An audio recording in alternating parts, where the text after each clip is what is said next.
The film which you are about to see is an account of the tragedy which befell a group of 5 youths. It is all the more tragic in that they were young. But had they lived very, very long lives, they could not have expected, nor would they have wished to see as much of the mad and macabre as they were to see that day. For them, an idyllic summer afternoon drive became a nightmare. The events of that day were to lead to the discovery of one of the most bizarre crimes in the annals of American history, the Texas Chainsaw Massacre.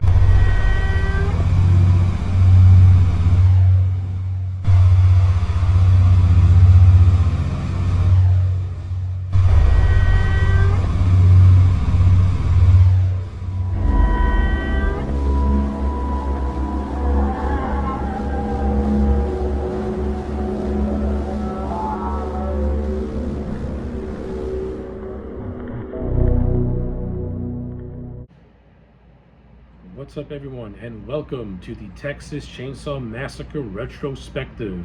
This is a video that I wanted to make for the last 2 years.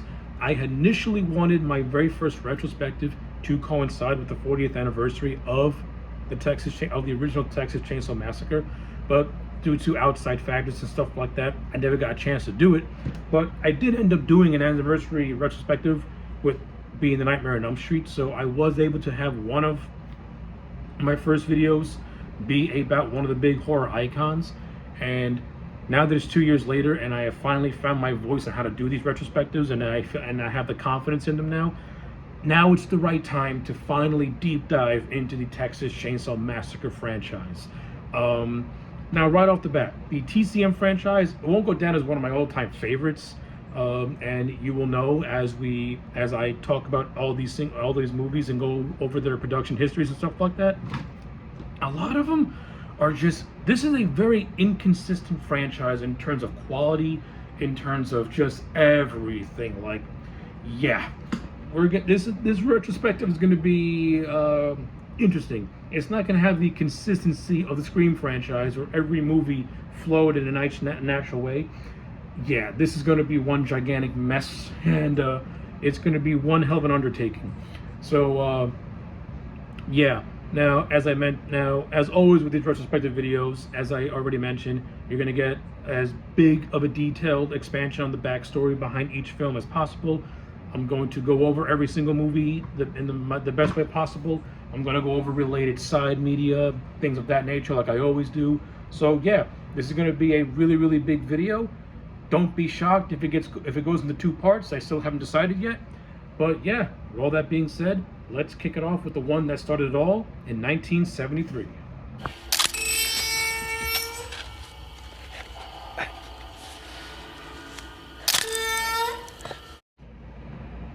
Okay, so as always with these retrospectives, context is king when talking about all these movies. So in the 1970s, Tobe Hooper got the initial idea for the Texas Chainsaw Massacre while working as an assistant director for the University of Texas. He also was working as a documentarian as well. So Hooper initially conceived this idea through the San Antonio paper outlets that were covering a lot of graphic violence at the time.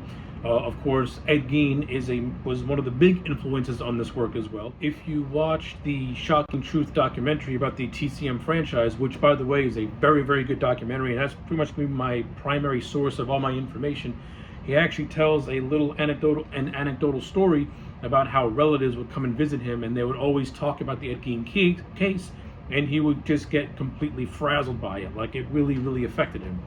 But by that same token, Tobe Hooper also had a co-writer named Kim Henkel. And Kim Henkel, along with Tobe Hooper, the both of them pretty much worked together, and they shaped the first script of the Texas Chainsaw Massacre, which gone through many names before settling on the Texas Chainsaw Massacre. Initially, Tobe Hooper was going to call this movie Head Cheese, which would have been hilarious. And for the longest time, he was going to call it Leatherface. But now this is actually a story that I actually really, really got a kick out of, that Tobe Hooper also said more than once. He was at a department store during Christmas rush, and the lines were so long that he ended up standing next to a bunch of chainsaws, And he got the idea of what would happen if I were to take one of these chainsaws and just mow everyone down so I can get out of here. And that's really where he got the name of Texas Chainsaw Massacre, from that little Christmas encounter. Now, aside from things like Ed Gein and serial killers and graphic violence that were pretty much becoming a major thing in the 1970s, this movie was also Tobe's response to an ever-growing just cultural climate. As this movie was being made, the Watergate scandal was happening. You were in the thick of the Vietnam War. You had, I think, an oil crisis was going on. Just a lot of things was happening in the U.S. And this pretty much was the era where a lot of Americans were starting to become jaded by the U.S. government and just jaded by the culture in general. The whole, mom and pop summertime of the 1950s had disappeared, basically. And this movie was more or less Tobe Hooper's response to it. But that's just a small inkling of the story. Another part of the story is Hooper and Kim Henkel pretty much joined forces not only as co-screenwriters, but they also formed the production company of Vortex. And Henkel would serve as the president of this company, while Tobe Hooper would serve as his co-president. And through the company of Vortex, they were able to get funding as a way to get this film made.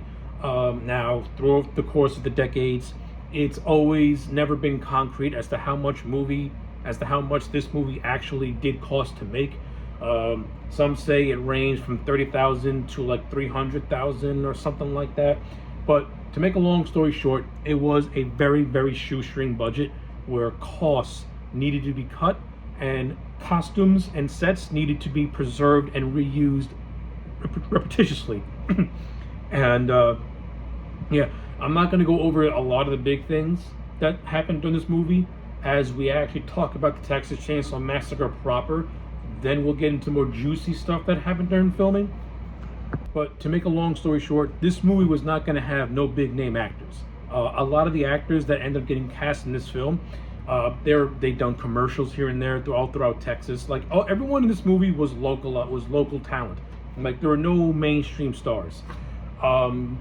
If you're gonna say somebody was a veteran actor, that would be Jim Saito, but he's not really a name that you would know outside that was really well known. But one of the biggest takeaways of the cast was, of course, Gunnar Hansen, who will go on to play the role of Leatherface. And as we talk about the movie, it's going to be hard not to give Gunnar Hansen his flowers. The late Gunnar Hansen, unfortunately, he has since passed away. His flowers for pretty much creating the icon that we know now as Leatherface. So it's no secret that this movie's filming was chaotic. And like I said, we're going to talk more about it as we talk about the film proper. But this thing was shot over the course of just say very long weeks in the hot Texas sun in the middle of the summer, where it would get to 95 to maybe 100 degrees tops, and it would be brutal on not just the cast but the production crew as well. To say the making of this movie was brutal in itself is an understatement. I think the making of this movie is more frightening than the actual film itself. But there are positives to take away. The Texas Chainsaw Massacre gave us art director Robert R. Burns, and if you don't know that man's name, he has done a lot of work throughout the decades, with one of his more notable works aside from this being The Hills Have Eyes with Wes Craven. We also got Daniel Pearl, who acted as cinematographer. Daniel Pearl, as you will know as this retrospective goes on, actually would come back in 2003 to do the remake. So the actual production team would end up getting talent that would go on to do bigger and better things, but this was their initial start, and it's actually kind of cool to see in hindsight. Now, as I mentioned in the brief snippets, the production of this movie was an overall roller coaster. The post-production was not anything better. The film ran over budget. It initially cost $60,000, but then that just ballooned as Tobe Hooper was trying to get this thing edited, scored, and whatever. There was a lot of financial backers that they're dealing with one of them being Bryanston. As you would, if you were to watch the Shocking Truth documentary, it was more or less in a mob-ran production company.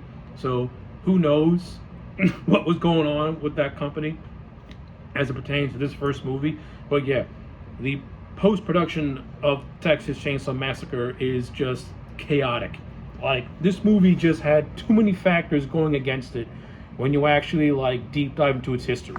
But on October 11th, 1974, exactly 1 year after principal photography, the film would get released, and yeah, the Texas Chainsaw Massacre will go on to be one of those cultural movies that changed the game forever. It changed movies, it changed the horror genre, because it took things out of a gothic setting and put it in rural America, like rural America. It put things in the real. It took real and it put it on screen. And yeah, the movie when it came out was shocking. It shocked audiences. Up to this point, it was probably one of the more graphic movies that you've ever seen. And this movie came out in 1973. So prior to Texas Chainsaw Massacre, there weren't really a whole lot of graphic movies out there. Like, this one really changed the game in terms of like American cinema and the graphic violence that a movie like this was putting on screen. Now, of course, when you watch it now, it's very, very tame. But back then, you'd never seen anything like this. You'd never seen a movie that had like that gritty, just documentary type of realism to it, where when you're watching it, you're thinking to yourself, am I watching a snuff film? And that was pretty much the biggest response that the audience had to this movie, was just its gritty realism. That's where the real shock factor came from. The film overall would go on to make $30 million worldwide. However, that number has always been disputed because of the shenanigans that was going on with Bryanston Pictures. So we're never really going to know just how much this movie really did make, but the official number is $30 million. And as of 2024, on the film's 50th anniversary, it was deemed culturally significant by the National Film Registry and is now being preserved.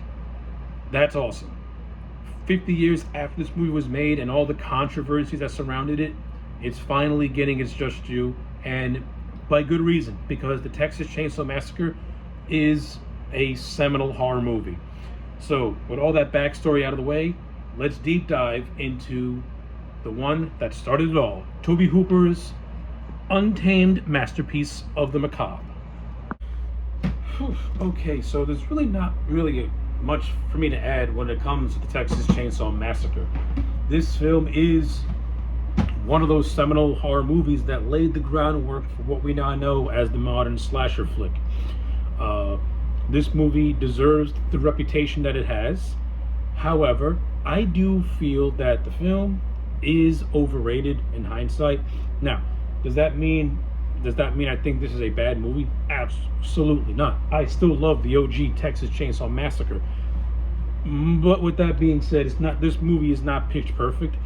To be honest with you, it's really the first half of this movie, I'm not gonna lie, upon many rewatches, it's kind of a bore.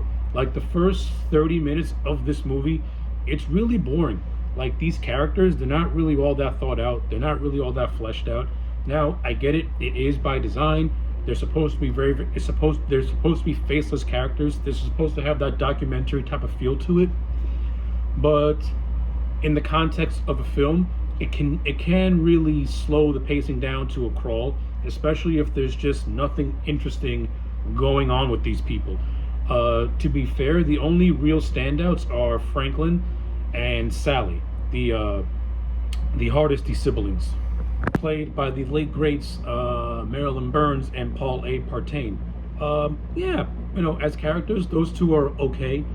Franklin is wheelchair bound, so he's basically an invalid, and he just has like that dickish type of attitude to him.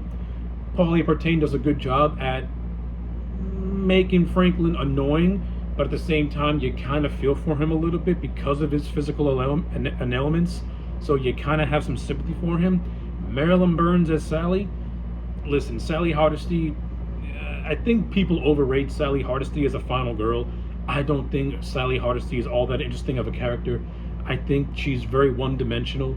She doesn't really say anything of substance, and she doesn't really do anything of that's memorable until you get to the last half of the film, where she's being chased down by Leatherface.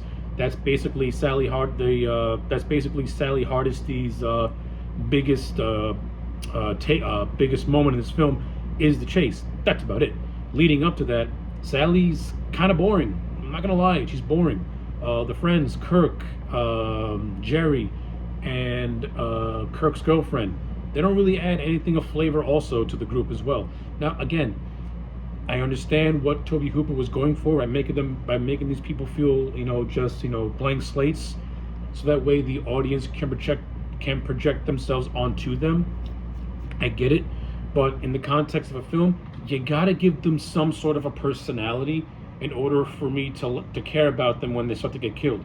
I will say this: for people who are not really who are not trained actors, no one did a bad job. Like, the group dynamic is good. I can buy them as friends, but that's basically it. I can buy them as friends because at least they have a natural flow with one another. I just think their characters are just one-dimensional. Now, the characters that do stand out are the ones that stand out. That would be the great Edwin Neal as the hitchhiker. Fun fact, Edwin Neal portrays the physical representation of Lord Zed in Mighty Morphin Power Rangers, so that's pretty fucking cool. But yeah, like, some of this movie's best stuff in the beginning is with the hitchhiker when he goes into the van and he just acts all crazy and just very kooky, and Edwin Neal is doing a fantastic job at making you as an audience viewer feel so uncomfortable and worried for this kid that you don't know what he's gonna do. And it's great. Edwin Neal is fantastic at playing. It's just this psychotic nut job. And the scene where he meets the kids is really cool, very creepy. I like how he cuts himself with a razor blade. He starts to set the van on fire till they kick him out. He gives Franklin a nice little scar with a knife. Like, the whole scene with him in the van is good stuff. And the second standout character is Jim Cito as the cook, who is named the cook in this film. Jim Cito does a really good job at first playing the cook as very mild-mannered, very like normal. And then when you get to the end of the movie, when you realize that the hitchhiker, the cook, and Leatherface are the part of the same chaotic family and are actually siblings, it recontextualizes the cook at putting on that facade of a nice guy when he's just as crazy as his siblings. But what makes the cook interesting to me is that he has some hidden layers to him. And those hidden layers meaning that, unlike the hitchhiker and Leatherface, he don't take no pleasure in killing, but he has to do what he has to do to survive. And when you get to the end of the movie, during the big dinner scene, he even says this dialogue, and there's actually moments where, like, he knows what has to be done, he just doesn't have the stomach to do it himself. That adds a layer to the cook, in which he understands that what needs to be done has to be done. He just can't bring himself to do it himself, so he lets his two crazy brothers, the hitchhiker and Leatherface, do the dirty work for him. Now, mind you, this does not make the cook sympathetic. It just means that he has his own moral, because he's not above He's not above cooking these people to make them meat for his barbecue. He just can't get his hands dirty because it's just not something he wants to do. But like I said, like, the five main characters, aside from Franklin and Sally, and that's really not saying much, they're kind of a bore. The three characters that stand out are the hitchhiker, the cook, and of course Gunnar Hansen's portrayal of Leatherface, which in this first film, Gunnar Hansen gave Leatherface everything he needed, and subsequent sequels really didn't do that good of a job of maintaining what Gunnar brought to the table. Like, Gunnar brought a raw intensity to the role, but also gave Leatherface a lot of vulnerability. And the biggest plus that Gunnar did was portraying Leatherface as somebody with a mental disability. Like, Leatherface is basically a lapdog for his family. He does what his family tells him to do. And that's basically it. Leatherface is more like a guard dog than he is an actual anything. He is a faceless character, and because of that, he has to wear a mask to protrude any emotion that he's feeling at a given time. Like when Kirk and his girlfriend first go to the house, he's wearing the iconic mask, his butcher mask. That's when he's in full-blown butcher mode. And then later on in the movie, where he's wearing the old lady mask, that's Leatherface acting very domesticated and just acting very wimpish and just subjectable to abuse without defending himself. And then when they get to the dinner scene, he has the party girl mask. where he's in his celebration mode. Like, it's subtleties like those, if you don't pay attention to it, you're going to completely just not understand just how much of a character Leatherface really is, and just how different sections of the movie represent him at those points in time. It's actually really genius on Tobe Hooper's part and Gunnar Hansen's part, who was able to give you those different things while also maintaining that essence that this is a hulking individual who, once his family gives him the word go, he's going to come at you like a freight train. Other things I love about this movie are the technical aspects. Daniel Pearl's cinematography really captures that grimy and gritty documentary type of feel, and it works perfectly. Like, when you watch this movie, it feels like you can feel that hot Texas sun just breathing down your neck.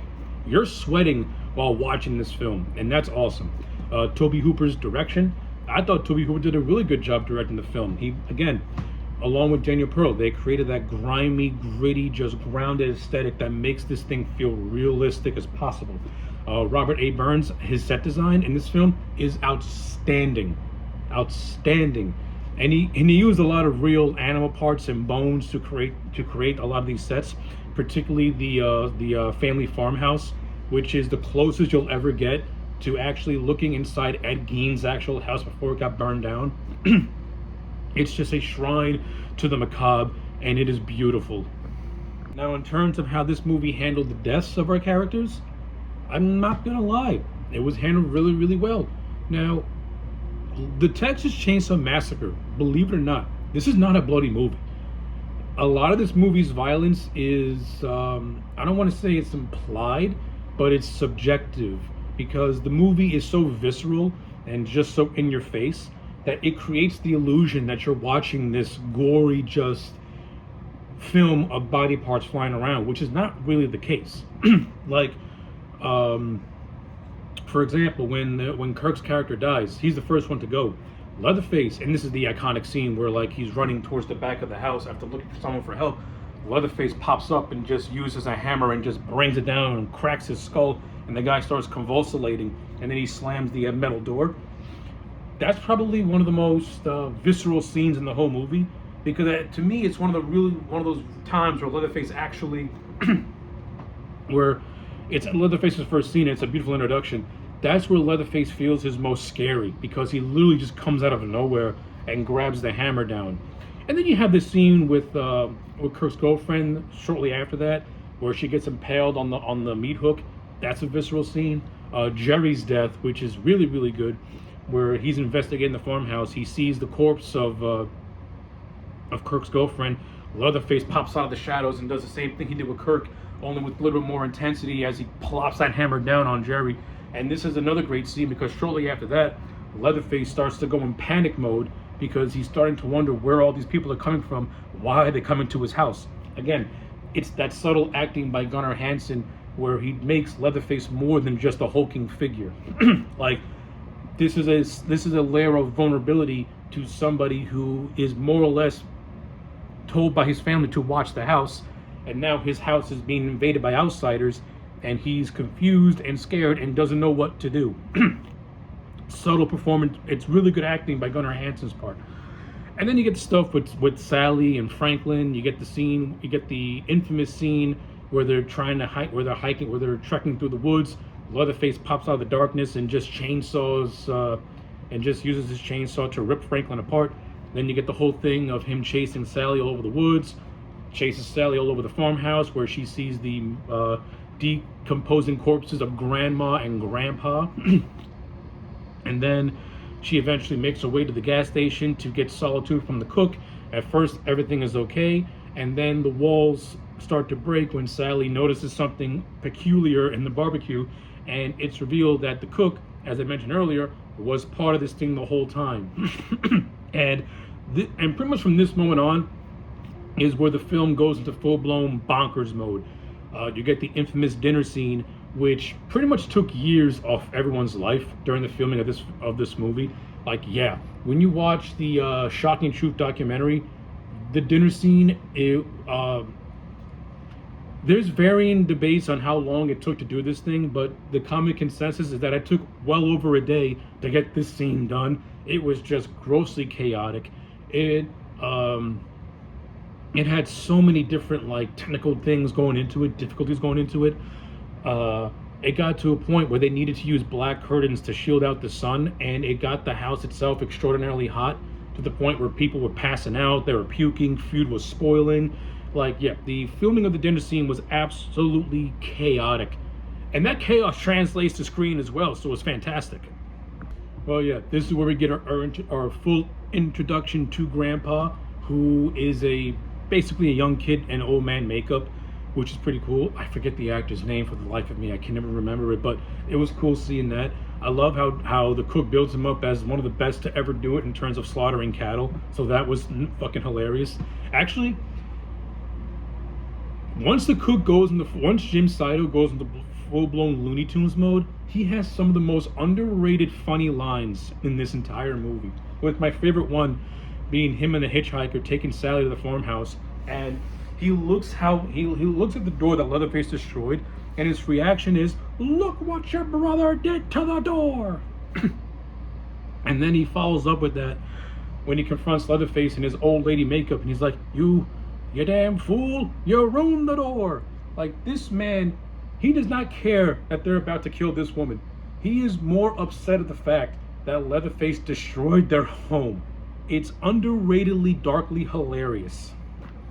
And Tobe Hooper has said it 1,000 times that he kind of got upset that no one saw the dark comedy in this movie because it was so shocking. But when you actually peel back those layers and get away from the whole shockingness in this movie and pay attention to some of the more humorous bits, it's dark comedy done so well without taking away the tension. I love it. It's great. But yeah, eventually it all ends to Sally breaking free from her captives. She's running from the farmhouse to the main road while being chased by the hitchhiker and Leatherface. The Black Maria truck runs over the hitchhiker, dismantling him into 1,000 pieces. Leatherface has her in his clutches until the driver throws a monkey wrench at him, knocking him down, and where Leatherface accidentally cuts his own leg. This will come into play in later films, which is nice little continuity. But eventually, Sally escapes by getting in the back of a pickup truck. We get the infamous scene of Leatherface dancing in the setting sun, which is one of the most visceral moments of the entire movie. Is just Leatherface doing a ballet with his chainsaw, and then cut to black. And that's basically the Texas Chainsaw Massacre in a nutshell. To put a final stamp on the first movie, it's not perfect in the sense that it has these thought-provoking characters or a thought-provoking story, because if you put all that into the mix, that is going to bring the film down, especially in those first 30 minutes. But if you look at it from a certain perspective, which is Tobe Hooper's commentary on the disillusion of America, and especially the Texas version of that, where advances were made in technology, where people were losing their jobs because of the slaughterhouse, you can understand what he was going for with this film from a commentary standpoint. It's the disintegration of the American family, with the Chainsaw Brothers being a twisted parody of that American family, which is probably this movie's biggest strengths, is that little bit of social commentary that Hooper implements into the film as a whole. And it does enhance it a lot. And just another fun bit before I do my final verdict, the opening scroll is actually read by John Larroquette. And John Larroquette's payment for doing that scroll reading was a bag of weed. Based. So with all that being said, like, you can really talk about this first movie for a long time, breaking it down bit by bit. I'm not going to do that. I just wanted to give my Cliff Notes version of it, tell you guys just the positives and negatives that I had about it. The positives do outweigh the negatives, which is why, to me, my official standing on the OG Texas Chainsaw Massacre. Now, when I initially reviewed this, I gave it a sparkling 10 out of 10, but after really letting it sit in my head and more weed watches over the years, I'm going to give it a solid 8 out of 10, because I do think that first half is very, very sluggish. The characters really are boring, and it doesn't really get going to that 30-minute mark. Once these teens make it to the old Franklin house, which is another great set, by the way, very convenient that that is literally right next door to the Chainsaw family house. Once that happens, This film goes from 0 to 100 very, very quickly, and it barely, if ever, lets up. So yeah, 8 out of 10 for the original Texas Chainsaw Massacre. So, as I mentioned earlier, this film would be released in October of 1978. It would go on to gross $30 million, which by 1974 standards was a lot of money. Now, as I mentioned, we're never really going to know just how much of a profit it did make, since Bryanston Pictures was doing a lot of shady deals. So we'll never know exactly how much the movie really made in terms of box office profits. But in terms of just a set number of $30 million that was reported against the budget that it was made for, that's huge, humongous. I'd say humongous accomplishment for a movie that was made for $1.75 in the sweltering Texas heat, where people were literally dying of dehydration. You would think this movie made a big profit. It was number 3 worldwide. You would think that they would get a sequel out as fast as possible, right? No, that did not happen. From 1978 to 1986, Tobe Hooper and the gang, they would go off and do different ideas, go off and do different movies. In that time frame, Tobe Hooper would do films like Salem's Lot, The Fun House, and Poltergeist. But it would be in 1986 where the chainsaws would get revved up once again, as Tobe Hooper would come back to do his sequel. And boy, oh boy, is this sequel something, because damn, Texas Chainsaw Massacre Part 2 takes what happened in that first movie and it ramps that shit up to 11. So, if the first movie was an exercise in horror, its sequel is going to be an exercise in the absurd. I'm so happy dancing while the grimmer with cuts, but he can't get me. Okay, so the production of Texas Chainsaw Massacre 2 is just as chaotic as that first one was. So in the year 1981, New Line Cinema had pretty much acquired distribution rights, per se, to the original Texas Chainsaw Massacre. And after a successful re-release, which was extraordinarily profitable, this pretty much gave Tobe Hooper the carte blanche to write a sequel to his seminal classic. However, it would take a couple of more years for the film to actually go into production after having after being announced during in trade advertisements in November of '83. It would not be until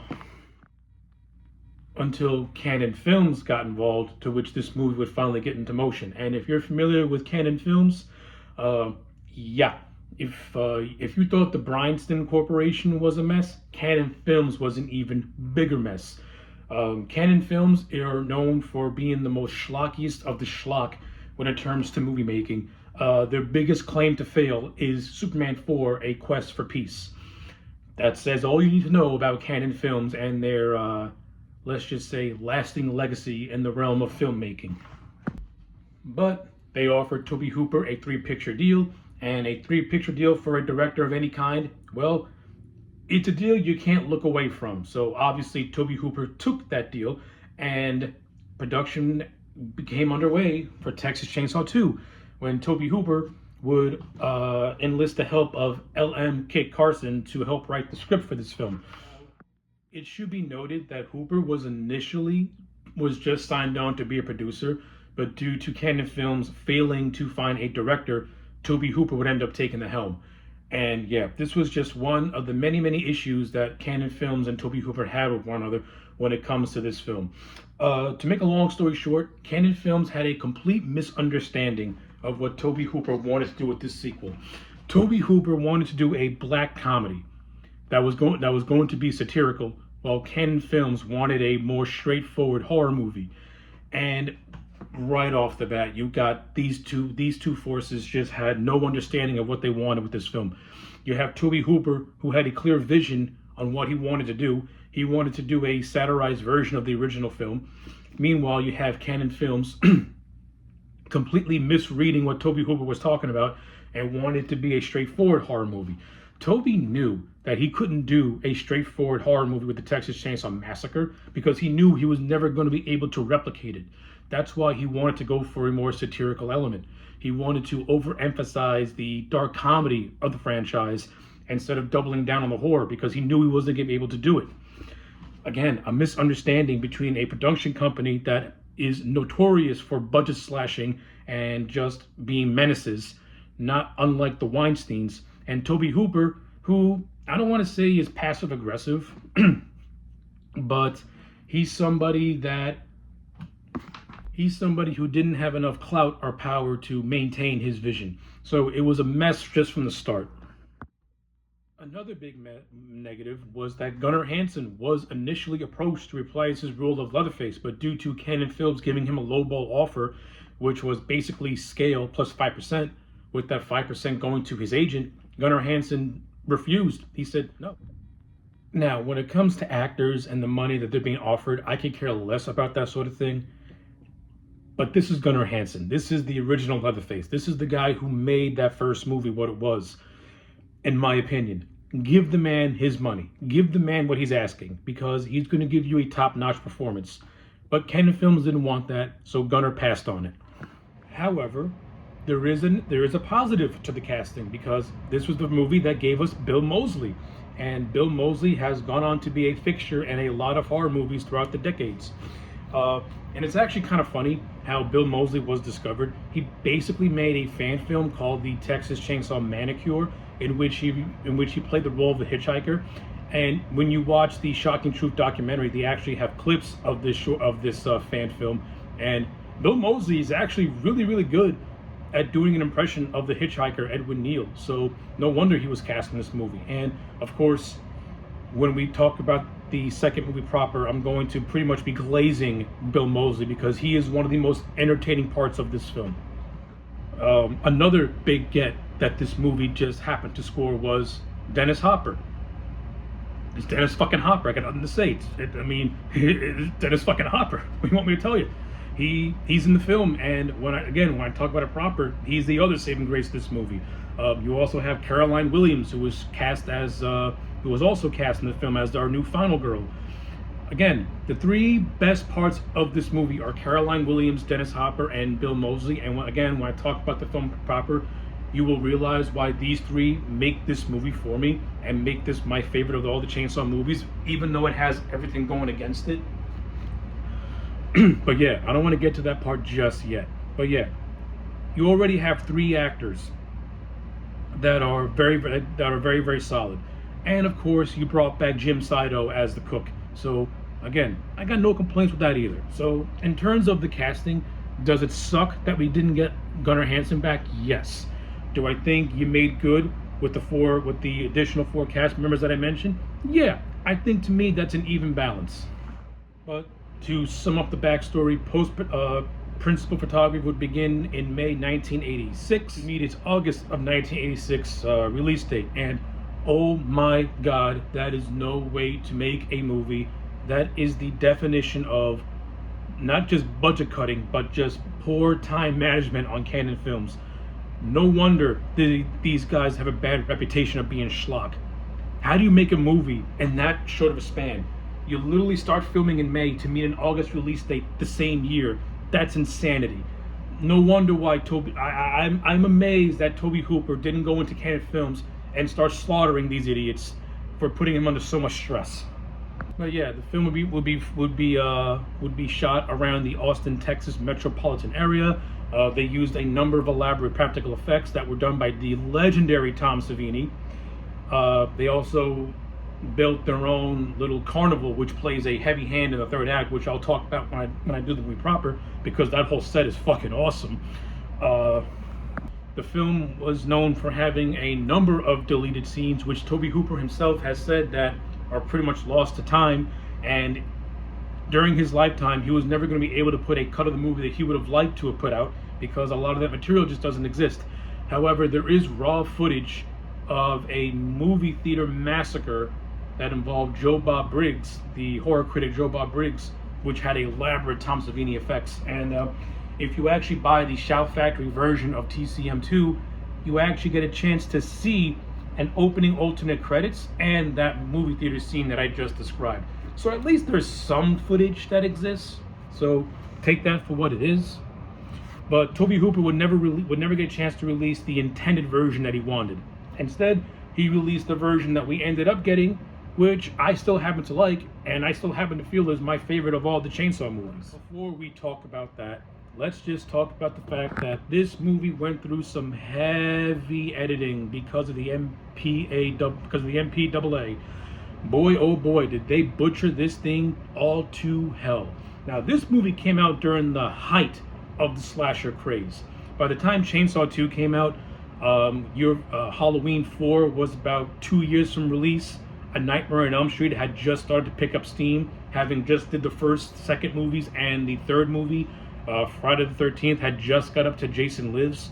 So the slasher boom was pretty much at its apex. And TCM 2 came out during the height of that slasher boom. So it's no wonder why the MPAA butchered this thing all to high hell, taking away a lot of the graphic violence. Which, to me, hinders the whole point of what Tobe Hooper was going for.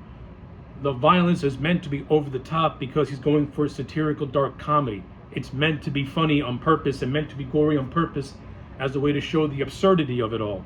But, the MPA double dum-dums, they don't understand satire. But, to make a long story short, the film would meet its August release date, and on a budget of $4.6 million, it would go on to gross $8 million at the box office, making back its budget and being a moderate success. But this movie gained a cult following due to its release on DVD, VHS, and stuff like that. And that's where Chainsaw 2 became got its cult following. But, with all that being said, how do I feel about Chainsaw 2? Well, let's go right into it. Okay, so without dragging this out, I love Texas Chainsaw Massacre 2. I think this movie is a prime example on when a director and a writer riffs on their own work. As I said, the whole idea of Texas Chainsaw Massacre 2, this was Tobe Hooper making a satirical version of his first movie, because again, he knew he could never recreate that dread, so he went in a completely different direction with a completely different tone. This is a dark comedy, through and through. To me, I think a lot of the jokes in this film absolutely land. I think these characters are some of the best characters in this franchise. You have Dennis Hopper, who famously did not like doing this movie, and has since, and up until his death, called it one of the worst things he was ever in. But when you watch Dennis Hopper in this movie as Lefty Earnright, he's great. I love Dennis Hopper in this movie. He is joyfully over the top. I love the over-the-top religiousness of his character.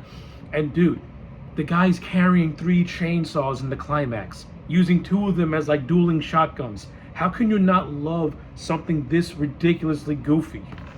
And you have Caroline Williams, who's plays Stretch. To me, Stretch is one of the best final girls in the entire Chainsaw franchise. Debate me on that all you will. She puts Sally Hardesty to shame because Stretch is actually an intriguing character. She's interesting. She's not weak or feeble. Like, she hears what's happening. She's hosting her radio show. She hears 2 guys getting killed on that radio show, and she proactively wants to find out what's going on. Like, she doesn't cower and hide. And she does that by enlisting the help of Lefty. Stretch is a great character, and I like the little budding thing that she has going on with LG. I think those 2 are really good together. And yeah, when you get to the end of the movie and you see what happens to poor LG, you just wish he and Stretch would have got together, because LG is like, he comes across like a big brute, but he's just very, very likable.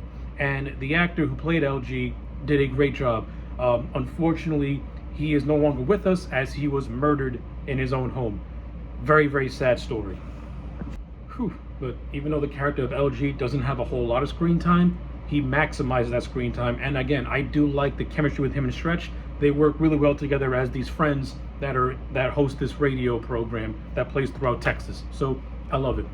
Now, when it comes to the Chainsaw family, okay, so I'm gonna get the things that I like about it out of the way first, and then I'm gonna hold my criticism for Leatherface till later, because while I don't hate Leatherface in this film, you can tell that Brian Johnson's going for a different take, and you're either gonna like it or you're gonna hate it, and I'll address that momentarily. But you got the return of Jim Saito as the cook, who is officially named Drayton Sawyer in this movie. Yes, Chainsaw 2 gives us the Sawyer name. And Jim Saito, he is just as good in this movie as he was in that first movie. though I think his performance in this one is 10 times better than the first. He is joyfully over the top. You can tell this man is having such a good time, and I'm not gonna lie. Seeing Jim Saito and Dennis Hopper trade banter back and forth at the end, it's something you never thought you'd want to see, but when you see it, you can't help but laugh because Drayton Sawyer is so oblivious to Dennis Hopper wanting revenge. It's revealed in this movie that Dennis Hopper's character of Lefty is the uncle of Sally and Franklin, so he's out for revenge. That's really the plot of this movie. It's a revenge plot.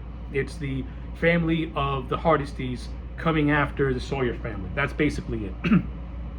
But like, the second Drayton calls Lefty, so I know I'm jumping around, but Lefty is singing "Bringing in the Sheaves," and when Drayton confronts him, and when Lefty says he's the Lord of the Harvest, Drayton's comeback is absolutely hysterical.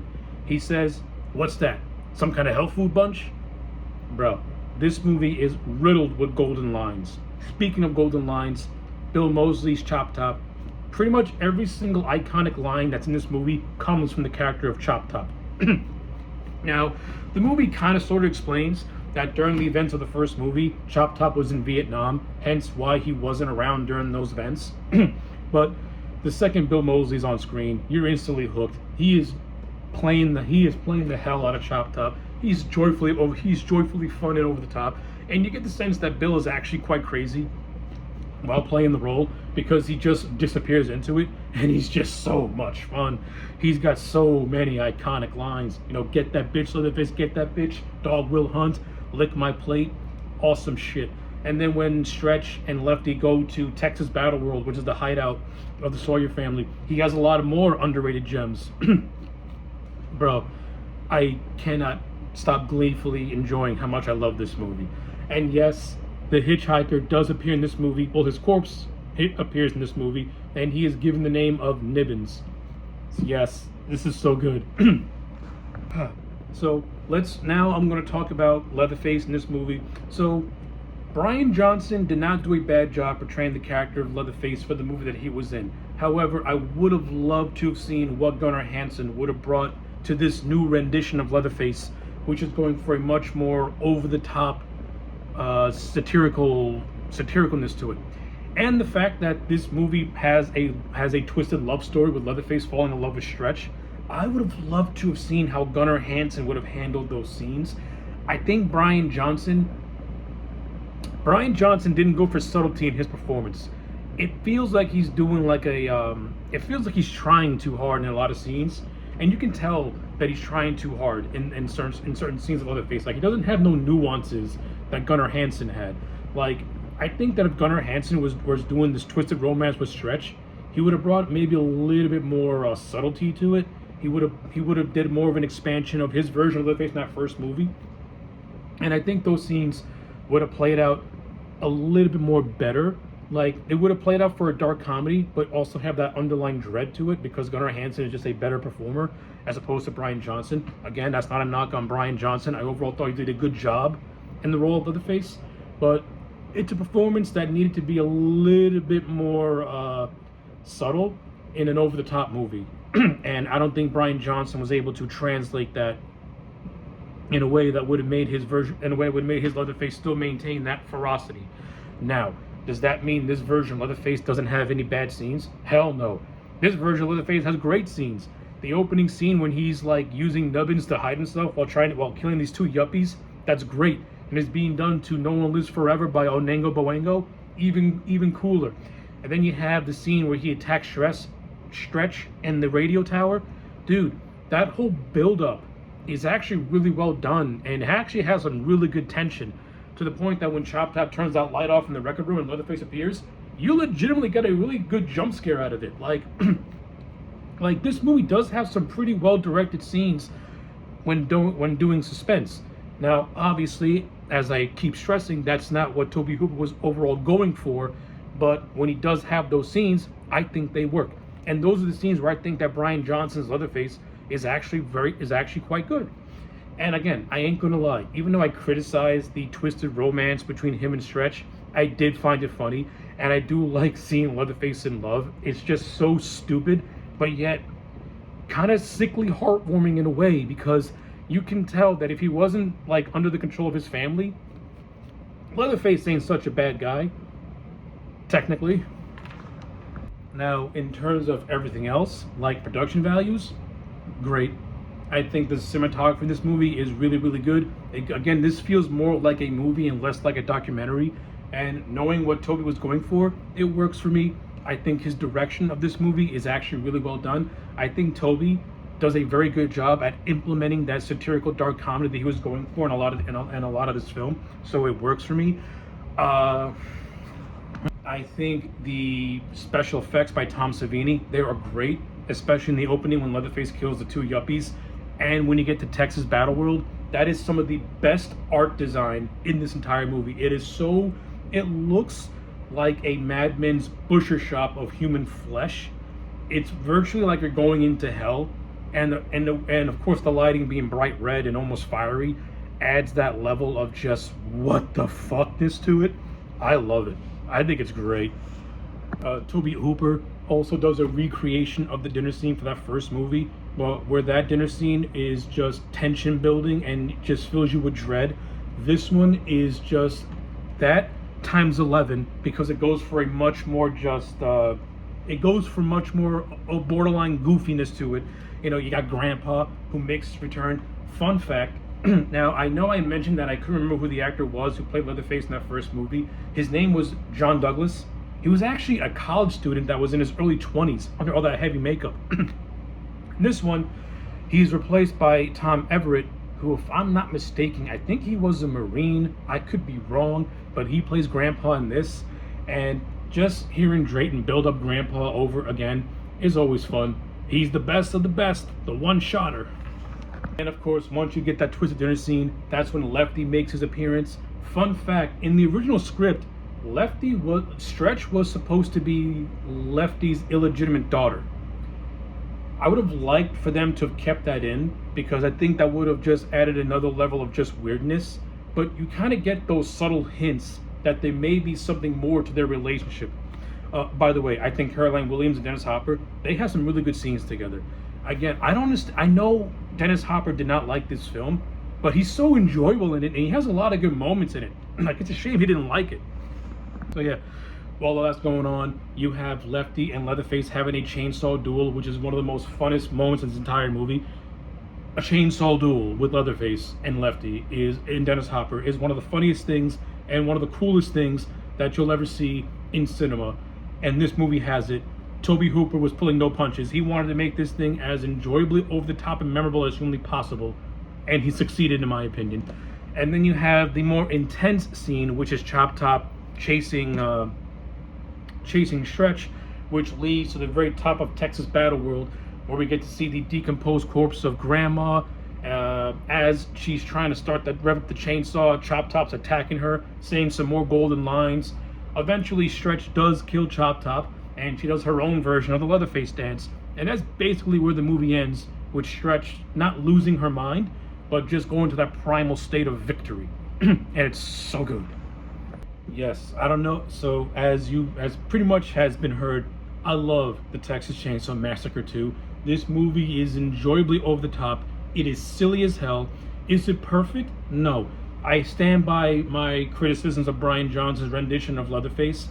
I don't hate it, but I would have preferred Gunnar Hansen, because I think he would have brought much more subtlety to it, and would have played up more of the serious parts and did a much better version. And to me, would have did better at balancing the silliness and the seriousness of his version of Leatherface. But I do like a lot of the little interactions that Leatherface has. I love the fact that Drayton Sawyer just belittles his brothers every which way he can. That's great. I love the scene where Chop Top makes fun of Leatherface by saying, "Bubba's got a girlfriend, Bubba's got a girlfriend, Bubba's got a girlfriend, Bubba's got a girlfriend." That shit is funny. And not only that, this movie is the first to bring us the iconic line of "the Saw is family," said by Drayton Sawyer himself. Again, you can't hate a movie like this. So, with all that being said, my final grade of TCM2 is a 9 out of 10. I love this more than the first movie. I think this movie's better than the first movie. Now, again, this thing goes in a different direction and does not try to replicate that first movie.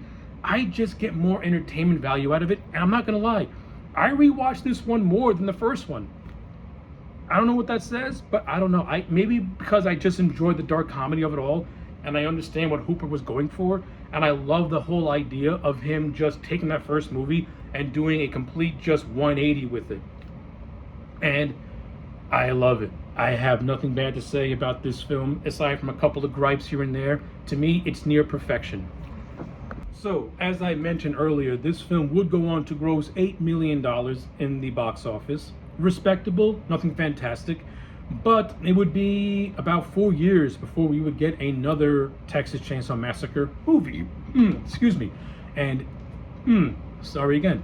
And in that time, the house that Freddy built would acquire the rights to TCM, and, well, we would get that third movie that would be released in 1989, and that's another story. Oh, quick side note. Bro, come on. The poster is literally a parody of The Breakfast Club. Even more reasons why I love this movie. That I've got to be myself, learn to be a man. Okay, so after the release of Texas Chainsaw Massacre 2, New Line Cinema, who is famous for the Nightmare on Elm Street franchise, would come in and acquire the rights from Canon Films. Now, Bob Shaye, who was the acting president of the time, pretty much wanted to turn the Texas Chainsaw Massacre into a new Nightmare on Elm Street, since Freddy Krueger by the late 80s, particularly 1988 and 89, he was starting to go down a very slippery slope of mediocrity. Nightmare on Elm Street Part 4 was a very, very big success in 1988, and a year later they rushed out The Dream Child, and that movie was a bomb. So Freddy Krueger was on a quick decline. So with all that being said, Bob Shaye basically wanted to bring the Texas Chainsaw Massacre back to its more horror roots and pretty much discard the comedic tone of the previous film. And that was basically New Line's intention with acquiring the Texas Chainsaw Massacre. It was really going to be meant to replace A Nightmare on Elm Street, which was starting to show signs, which was starting to have cracks in its armor. And by doing so, Bob Shaye was going to reinvent Leatherface, bringing him back to his more horror roots. So on paper, not a bad deal for what New Line wanted to do with the franchise initially. But problems started happening because the studio was fast-tracking development. It was fast-tracking everything. It got to a point where they fast-tracked a teaser trailer with Kane Hodder supposedly in Leatherface garb. Now, the actual teaser trailer is kind of like a twist on the King Arthur Sword and Stone thing. So if you've never seen the teaser trailer, check it out, because it is actually pretty cool. I mean, it's hilarious, but it's cool. In addition to that, you had producer Michael DeLuca, who is now one of the most powerful men in Hollywood. At that time, he was just working in New Line, cutting his teeth. He came into contact with David J. Scroll to write the script. At this time, David J. Scroll was a budding novelist. He would go on to co-write films like The Crow. He wrote The Crow, so that's really all you got to know when it comes to David J. Scow, because The Crow is excellent. But at the time he was hired to do Chainsaw 3, he was already working on rewrites for The Dream Child, which is going through its own messy production. 1988 to 1989, that year for the slasher genre, especially when it comes to New Line, wasn't really good. It was really, really bad. So with the rewrites with David J. Scow writing the script, they were on the search for a director. The two early contenders are two names that, well, if they would have agreed to have done this movie, we would have gotten a totally different landscape when it comes to movies, especially with one of them. Initially, the two top contenders to do this film were Tom Savini, which would have been interesting because he had just done the special makeup effects for Chainsaw 2, and he had already dabbled in some directorial work, I believe. He wasn't too far off from directing his remake of A Night of the Living Dead. So Savini doing this movie could have been interesting. But the name that stands out the most is a name that I don't think anyone ever thought would be attached to a Texas Chainsaw Massacre film, that being Peter Jackson. So even though this was pre-Lord of the Rings, it's the fact that Peter Jackson during the mid to late 80s was being considered to do either a Chainsaw movie or a Freddy movie. That would have been interesting if that would have happened. Like, when you look back at it, what would a Peter Jackson Chainsaw movie would have looked like? If anything, it probably would have been like Brain Dead, just over the top, just non-stop gore, leaning more into that satirical dark comedy that Tobe Hooper was playing with that second movie, which was not the direction that Bob Shea wanted to go. So for whatever reason, Savini and Peter Jackson passed on the directorial gigs until director Jonathan, I believe his name was Bluto, was assigned to direct. And then for whatever reasons, he dropped out of filming. He dropped out of the project. And then eventually Jeff Burr would get the gig, and Jeff Burr's big mission statement was to go back to this movie, to go back to the hardcore gore of the first, and he wanted to bring back Gunnar Hansen. Now, when you watch the Shocking Truth documentary, Gunnar Hansen goes over his dealings with New Line. They couldn't come to an agreement, and Gunnar Hansen once again was not able to come back as Leatherface. Which, again, it would have been cool to bring him back. It just didn't happen. Jeff Burr would go on to cast his longtime friend R.A. Mihailoff in the role, and would also cast a very young Viggo Mortensen in a role in this film as well. So yeah, so Chainsaw 3, not off to the rockiest starts like Chainsaw 2, but at least it had some decent momentum going for it from the production side. But as always the case with these Chainsaw movies, shenanigans will happen, and shenanigans did happen with this film. So filming took place in July of 1989. Initially, they were going to shoot in Texas, but they shot in California because it was cheaper. So yeah, this is the first Chainsaw movie of the original three to not be shot in Texas, and it already feels weird because you don't get that authenticity, because it feels like it doesn't feel like you're watching something that's natural. It feels like you're watching something that's unnatural. Now, we'll talk about more of this when we watch the movie proper, but you don't get that Texan authenticity when you watch this movie. Like, it feels very Hollywood. And you get that sense of a Hollywood production because Jeff Burr would be hired and fired within a week of production. It went over budget. You had a bunch of wildfires that took place that destroyed sets. So yeah, again, the production of this film is just as chaotic as what came before it. These movies are always a mess. These Chainsaw movies have a pattern of just being a gigantic mess when they're trying to get made. And on top of that, this film went through the MPAA, and as with Chainsaw 2, it ripped this film to absolute shreds, much to the chagrin of Jeff Burr. Jeff Burr tried to reach out for New Line to help him out, but New Line acquiesced to that as, well, they ordered for more of the graphic violence of this film to be cut down. Like Chainsaw 3 was doomed from its start. Like, it started off initially to be a replacement for A Nightmare on Elm Street. You kind of understand what they were going for, but the second they rushed development and pretty much went into this thing just winging it on the fly, you can tell this thing was going to be a gigantic sloppy mess. And inevitably, it ended up becoming a sloppy mess because this film got several delays from its release date. The film was initially supposed to be released November 3rd of 1989, and then got pushed all the way to January of 1990, which is considered to be the death slot of movies. That January to February, it's called the movie dump for a reason. That's where movies go to die. That's where movie season is at its most weakest, where it's at its most dead. Nothing's happening. And this film was a victim of that. And a lot of that has to do to just a troubled production, just to New Line Cinema not having a clear direction and going into this thing with no plan whatsoever. And when you watch the final product, you kind of get the sense that the script was just being slapped together as they went along. Like, this movie has no clear direction when you're watching it. It has some decent elements and has some good things going for it, but it just has no direction. But inevitably, the film would make its January release date and would open up to absolutely nothing. On a $2.5 million budget, this thing made about $8 million. Yeah, not good. No, I'm sorry, I'm wrong. It made $5.8 million against a $2.5 million budget. Yeah, that is not good at all. Like, Chainsaw 2, I like that. I love that movie. Chainsaw 3, I don't have no hate for it, but yeah, it's not as good as that second movie. And yeah, the box office, like, and not even, and this not taking to the box office into account because this movie came out during the decline of the slasher craze anyway. So unless you were Nightmare on Elm Street or Friday the 13th, your chances of making big money were going to be slim to none. And Leatherface never really had the drawing power of those two.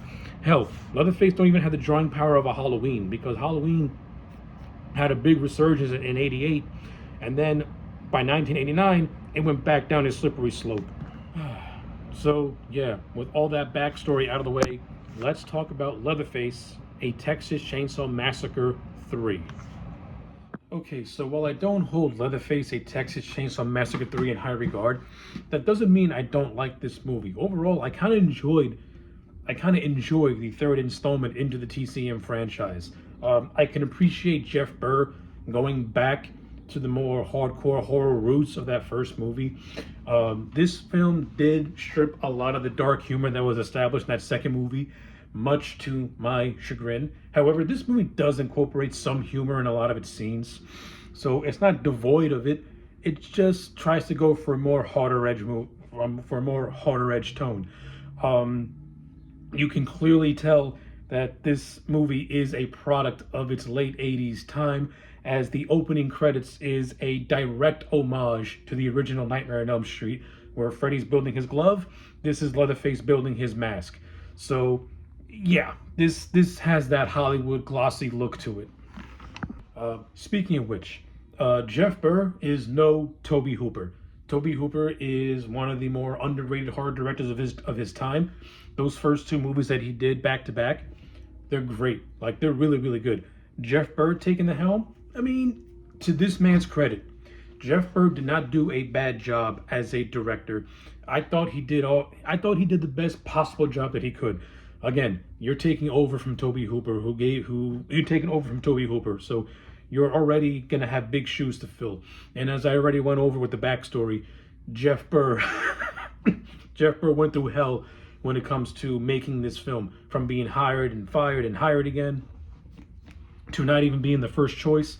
Like, the man really did have an uphill battle to climb, and to his credit, he didn't make a bad movie. Like, again, he made a decent movie with all the limitations that were put on him, with all the bullshit that he had to go through.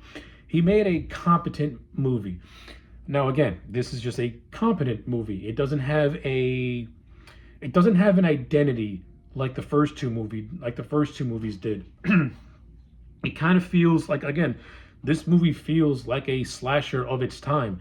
It doesn't have any uniqueness going on with it, and that's a shame, because I think you could have gotten, there's elements in this movie that are pretty cool, that I do like. I like the expansion of the Sawyer family with the characters of Tex, played by Viggo Mortensen, who was actually gleefully over the top and enjoyable in this movie. You have Joe Unger as the character of Tink, who kind of creates all these little gadgets and gizmos for the family. Tink is probably my second favorite character in this film, right next to Tom Everett's Alfredo. Bro, Alfredo is absolutely fucking hysterical. Since this movie does not have a whole lot of comedy to it, a lot of the more funnier moments come from Tom Everett's performance, because he's hilarious to watch. He's a joy to watch. He's like a more human version of Chop Top in a way. And that's the best description that I can give the character Alfredo. He's a less cartoony version of Chop Top, and I love Chop Top like most people do. Now, when it comes to our heroes, Michelle and Ryan, played by Kate Hoge and Bill Butler respectively, they're okay. I mean, they're nothing really to write home about. They come across like typical teen slasher victims, and that's about it. If anything, the character of Michelle, she does go through an arc where at first she's like kind of hesitant to get her hands dirty, but then once she goes through the experience with the Sawyers at the farmhouse, she goes into that primal state. So that was fun. That was okay. And Kate Hodge is a decent actress, so I didn't hate her. She brought some decent charisma. But to me, the standout is Ken Faree as the character of Benny, who is a survivalist. Benny is my favorite character in this movie in terms of the heroes and just in terms of overall. And a lot of that has to do with Ken Foray just bringing just a shit ton of charisma to the character, to Benny. Like, it's Ken fucking Foray. This guy's awesome in everything he's in. Dawn of the Dead, the Rob Zombie, his roles in Rob Zombie movies. He's awesome, and this movie is no exception. Hell, this was my understated introduction to Ken Foray, and I'm glad it was because he's great. He's one of the best. He's one of the most underrated supporting actors when it comes to horror films. Ken Foray is awesome. And R.A. Mihailoff as Leatherface, I'll say this again, it's really hard to top Gunnar Hansen when you're let's just say two actors in. Like Brian Johnson, he tried, but he just didn't. He was more over the top and didn't really have a whole lot of subtlety to him. To me, R.A. Mihailoff, I like the direction that he took the character in. He kind of made Leatherface feel like a rebellious teenager, and that kind of gave him more of a harder edge, where in the first two movies, he was being bullied by his family, and this one, when his family tries to bully him, he kind of strikes back a little bit, especially with the scene with Tink, where he forces him to take his Walkman out of the oven, but instead of with his clawed hand, he did it with his regular hand. Like, it shows that Leatherface is starting to grow a backbone a little bit, and that's actually some very subtle character development for Leatherface when you watch these movies consecutively. Like, in the first movie, Leatherface is a push around. He's a pushover. Like, if his family bullies him, he succumbs to them. In the second movie, he starts to fall in love a little bit, and you get those faint little traces of something. But overall, his family does have a hold on him, but he's starting to show more emotions and feelings. And this one, he's rebelling. If his family pushes him around, he's going to stand up for himself. And there's also a implication that the little girl that's living with the Sawyer family is Leatherface's daughter, which is, take that for what it is. It's just an expansion of the Sawyer family. I do like the practical effects by K&B. K&B is one of the top special effects houses in all of the United States. So this is one of their just typical works where they just go all out, and it looks good. Like, for the gore you do get to see in this movie, and a lot of it is cut out, which is a shame. It looks great. The practical effects look really, really good. I actually like the look of Leatherface. I like how the mask has a much more leathery type of look to it, no pun intended. It has a more realistic tone. It's kind of like an aged version of the original mask, which I can appreciate. If I have to have criticisms with certain things, again, I don't think the characters really stand out all that much. Even though the character Michelle does go through an arc, I don't really find her to be particularly interesting. Bill Butler's character of Ryan, he's just a whiner, and I'm not gonna lie, I was kind of glad when the film killed him off, because I was getting tired of his ass. Benny's just cool. That's it. Ken Foray gives a thankless character some charisma, and Benny's is cool because of Ken Foray. And I am so glad that the test audience who saw this movie rejected Benny's death, because that was a bad decision. So bringing him back at the end, touch of genius. That was so cool. I do think this movie does have pacing issues. There are moments where it feels like Leatherface is chasing these characters through the woods for a good portion of the film, and I'm not gonna lie, it does start to get extremely tedious, where you're just saying to yourself, yo, when are we gonna get to the actual family? When's everything gonna start converging? Because you're starting to feel like Jason Voorhees. You're just hunting kids in the woods with your chainsaw. You're not really doing anything all that particularly interesting. And like I said, it feels like it goes on for eternity. You're actually like, you actually start to perk up a little bit when Michelle makes it to the Sawyer house. And yeah, I'm not a fan of the look of the Sawyer house. It's too plain looking to me. Like, it doesn't stand out. I mean, you have the Ed Gein inspired farmhouse in the OG movie, and you have the Descent into Hell with Texas Battleworld in the second, and you just get a plain old house that with a week of cleaning would look brand new. It doesn't have no character to it. But I do like the look of Leatherface's little shack that he lives in. It's like a crude little room he has where he does all his killing and stuff, so that's okay. It's cool to see Mama Sawyer. You know, that was fine for what it was, the wheelchair-bound Mama Sawyer. So I got nothing really against that. And I will say that the third act of this movie is high energy, heavy metal, entertaining as fuck. Like the last 15 minutes of this film is fun, especially when Benny gets his machine gun and starts mowing down everyone. He gets into a fist fight with Tex and burns his ass alive. Then Michelle and Leatherface, they have their confrontation by this watery grave where Michelle beats the hell out of him with a rock, which is actually a nice callback. So earlier in the film, her and Ryan run over an armadillo, and Michelle is very hesitant to kill the armadillo because it's alive, and she doesn't want to take a life. So Ryan has to begrudgingly do it, and she says that phrase, "Sorry, little guy." It's a nice callback because at the end, she's not afraid no more. Now she's in survival mode. So she takes not the same rock, but like it's a nice full circle moment where she's able now to defend herself and to take the life, because now a life's trying to take hers. So she keeps repeating, "Sorry, little guy, sorry, little guy." It's a nice callback and some understated development for her character. Also during this scene is where Benny has his supposed death, and then you get to the end where she sees a last chance gas truck. Now this goes back to the earlier in the movie where her and Ryan first go to the last gas station, where they encounter Alfredo, who's acting all creepy and spying on her while she's trying to do her business in the bathroom, and then he and Tex stage a fake attack. Alfredo, who after encountering Benny in a little scuffle, who we thought was dead, he comes back. He has a little scuffle with Michelle, and then gets shot to death. And she has the award-winning line of "There's always roadkill in Texas," which is another callback to the character of Tex. And her and Benny drive off with Leatherface, who is still alive from being drowned, rubbing up his chainsaw and doing his thing.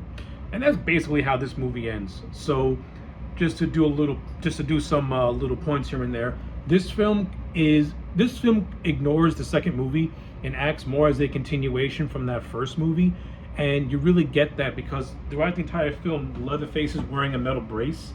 That's a callback to the end of the first movie where after he gets hit with that wrench, he kind of saws his leg. Well, this is a nice callback to that.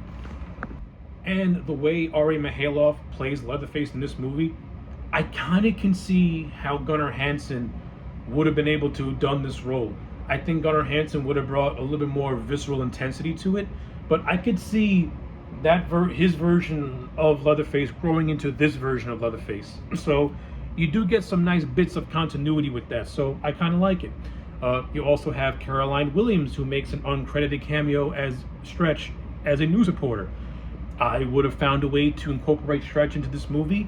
Maybe you have a subplot of her tracking down where the Sawyer family is, so that way she can get her one last bit of revenge. I think that would have been a cool story. Like, if you would have taken away the characters of Michelle and Ryan and maybe have Stretch in their place with Benny still, I think that could have made for a much better movie, and you would have had continuity with all three of these films, and this could have acted as a nice little trilogy. But sadly, that does not happen, and yes, I am bummed out about that. I do like the heavy metal soundtrack. That gives this movie like a different feel from it. So like if you watch the first three movies in succession, like the music that plays in the 1970s movie is very like backwoods, very country, very hicky type of music. The second movie has that very yuppie kind of dancey type of stuff, and this has that more harder edge heavy metal type of feel. So I kind of like how the music so far throughout the first three movies play a role with the tone, with their respective tones. That's actually a very understated thing when you're watching these. When you watch the first three movies in succession, it's actually pretty cool when you look at it. So yeah, I think I've pretty much said my piece when it comes to Chainsaw 3. When all said and done, I'm going to give this movie a 7 out of 10. I don't hold it in high regard as the first two films, but on its own merits, It's not a bad movie. It's a decent little slasher flick. Does it play into those slasher tropes? Absolutely, yes it does. Do I think this movie lacks the identity that the first two have? Yes, I do. This kind of feels something that this really does feel like a product of its time without its own little identity. But for what it is, it could have been a hell of a lot worse. And yeah, that's basically all I got to say about Chainsaw 3. So, once Chainsaw 3 would hit theaters in January of 1990 and be an epic failure, well, bad marketing, the constant delays, and just the fact that the slasher craze was pretty much not just winding down, it was going into its biggest death period, because the slashers by 1990, they lost steam, they lost popularity, they weren't fun anymore. Yeah, Freddy and Jason had ran its course. Halloween, after having a good comeback with 4, it put out 5, and that was a horrible movie. That ran its course.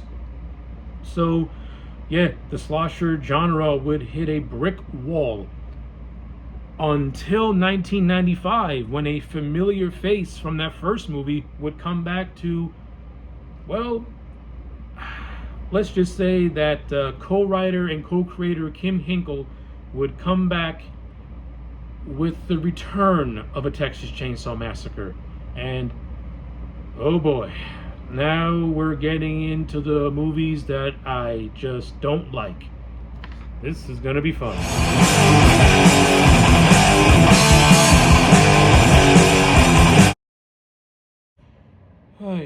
Okay, so the production of the 4th Chainsaw movie is just as chaotic as the first 3 movies. So, to give a very, very condensed version of events, Kim and Hinkle, along with Robert Kuhn, got the rights to do a Chainsaw movie from the trustee of the copyright owners by the name of Chuck Gregson. Initially, Kim Hinkle did not want to direct this movie, as he didn't feel comfortable directing a lot of the action sequences. He was fine with the cast, but he didn't want to do all the other stuff. But he was eventually bullied into it, in his words, by Robert Kuhn. Or Khan, whatever you want to say his name. In the Shocking Truth documentary, Kim Hinkle's concept for this film was to go back to the spirit of the original movie. That evidently did not happen when you watch the final product, and as we get into it, you'll see why I just do not like this movie. And yeah, I just don't like Chainsaw 4. I don't even want to talk about the history behind this thing. That's how much I hate this movie. But yeah, to make a long story short, Robert Kuhn and Kim Hinkle would raise funds to get this thing going. Eventually, being able to get a somewhat of a budget put together, they would then go on to cast Matthew McConaughey and Renee Zellweger, who at this point were just emerging actors in the Austin, Texas area, trying to get noticed. They would be cast in this film as the 2 pretty much co-leads. And then you have a supporting cast of nobodies that were also in this thing as well. But aside from McConaughey and Zellweger, the actor who would go on to portray Leatherface in this movie would be a local radio DJ or singer named Robert Jacks. Nothing against Robert Jacks, but oh boy, do I have a lot to say about his version of Leatherface, because wow. Just wow. But yeah, the film would go into shooting in the summer of 1993 around the backwoods of Texas. And since this movie was shot in the summertime in Texas, as usual, it was not an easy shoot. It was extremely rough. Apparently, the weather during filming was really, really bad. Just sweltering heat. People just were miserable all throughout the filming of this thing. Humidity was a mess. The cinematographer has stated that the humidity was a mess, and that filming was just completely unpleasant. Hell, members of the cast and crew would get poison ivy, among other sicknesses. This movie was another chaotic mess just to get done, and when you watch the final product, it's not any better. And not only that, the story of this film just meeting a release date was another chaotic mess. I think initially it world premiered in 1995, but by the time that world premiere had happened, Matthew McConaughey and Renee Zellweger had started to become really big stars in Hollywood. So, according to a lot of the stories, their agents were pushing for this film to get buried, and it ended up coming out sometime in 1997, I believe. Like the whole story about this movie, meaning release dates and stuff like that, it was a giant chaotic mess, just like the filming of this thing was a giant chaotic mess. It's like, I think all fingers are pointing that maybe this movie should not get made. And on a budget of $600,000, it ended up making nothing. Like, this movie was not just a box office bomb, it was a box office embarrassment. Even when it tried to piggyback off the names of McConaughey and Zellweger, it did absolutely nothing. Nothing. Because this movie is garbage. I do not like the Return to the Texas Chainsaw Massacre or The Next Generation, whatever you want to call it. This movie is garbage. Kem Henkel put garbage on screen. You know what? I'm done talking about the backstory. Let's just get this thing over and done with. Whew. I will not mince words, and I will not drag it out. Texas Chainsaw Massacre: The Next Generation sucks. I understand that in recent appraisals, it's been praised for having a self-referential tone and having elements of parody. But to me, this film sucks at being self-referential, and it's just not a funny parody of itself. This movie is one of the most it's one of the most stupidest things that you'll ever see, especially in a franchise like the Texas Chainsaw Massacre, which had a movie that was clearly made to be a satirical take on this first film. But there is a stark difference between what Tobe Hooper did in Chainsaw 2 and what Kem Henkel did in Chainsaw 4. Tobe Hooper had a direction. He knew what he wanted to do. He wanted to emphasize the dark comedy that he felt no one saw in that first movie, hence why he did Chainsaw 2. However, he still managed to make that movie have a sense of dread to it. He still managed to find scenes that were scary, and he still managed to have over-the-top gore effects. The Next Generation doesn't have any of that charm. It has absolutely nothing. The only positive, and I'm using that term very loosely, positive thing I could say is that it has Matthew McConaughey. And Matthew McConaughey as the character of Vilmer, who's basically the lead villain. Leatherface is an afterthought in this movie, and when Leatherface is on screen, he's a fucking embarrassment. The character of Vilmer is the only watchable element of this movie, because you can tell that Matthew McConaughey is having the time of his life, being gleefully over the top, and is just throwing shit in his performance that you just wouldn't think an actor could do. In that aspect, I give Kem Henkel credit for giving Matthew McConaughey creative freedom to kind of take the character of Vilmer and do his own thing with it. And he's one of the more memorable aspects of this film. Another partial saving grace is Renee Zellweger. I overall think Renee Zellweger's performance in this movie isn't really all that great, but at least as the character of Jenny, she isn't horrible.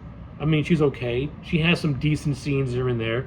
I do think her acting can be very stilted in a lot of areas, but as you get closer to the middle to the end, that's where Zellweger actually starts to come into her own in this film. And in a movie that has nothing going for it, those are the two positives that I can take away out of it. Now that I've said that, let's go over the negatives. Boy, oh boy, where do I begin? I understand that Kem Henkel was doing this movie as a parody, and that shows with Jenny's cast of friends. They're meant to be caricatures of American youth during the mid-90s. I don't think Kem Henkel understands the American youth of the mid-90s. The dialogue is terrible. The acting from all these friends is abysmal. It is god-awful. It feels like these people are literally reading off of a script. There was literally one actor, I think he plays the boyfriend of one of Jenny's friends. Every single line he says, it's like it's being fed to him. And his girlfriend, the actress who plays his girlfriend, she's no better. She's just as cringe-inducing. Yeah, these characters suck. And when they die, I feel nothing because their deaths, they suck too. This movie has no dread. It has no suspense. When it tries to go for something like that, it feels like it's making a mockery of itself, especially with Leatherface. Listen, no disrespect to Robert Jacks. I think he's no longer with us, so R.I.P. Robert Jacks.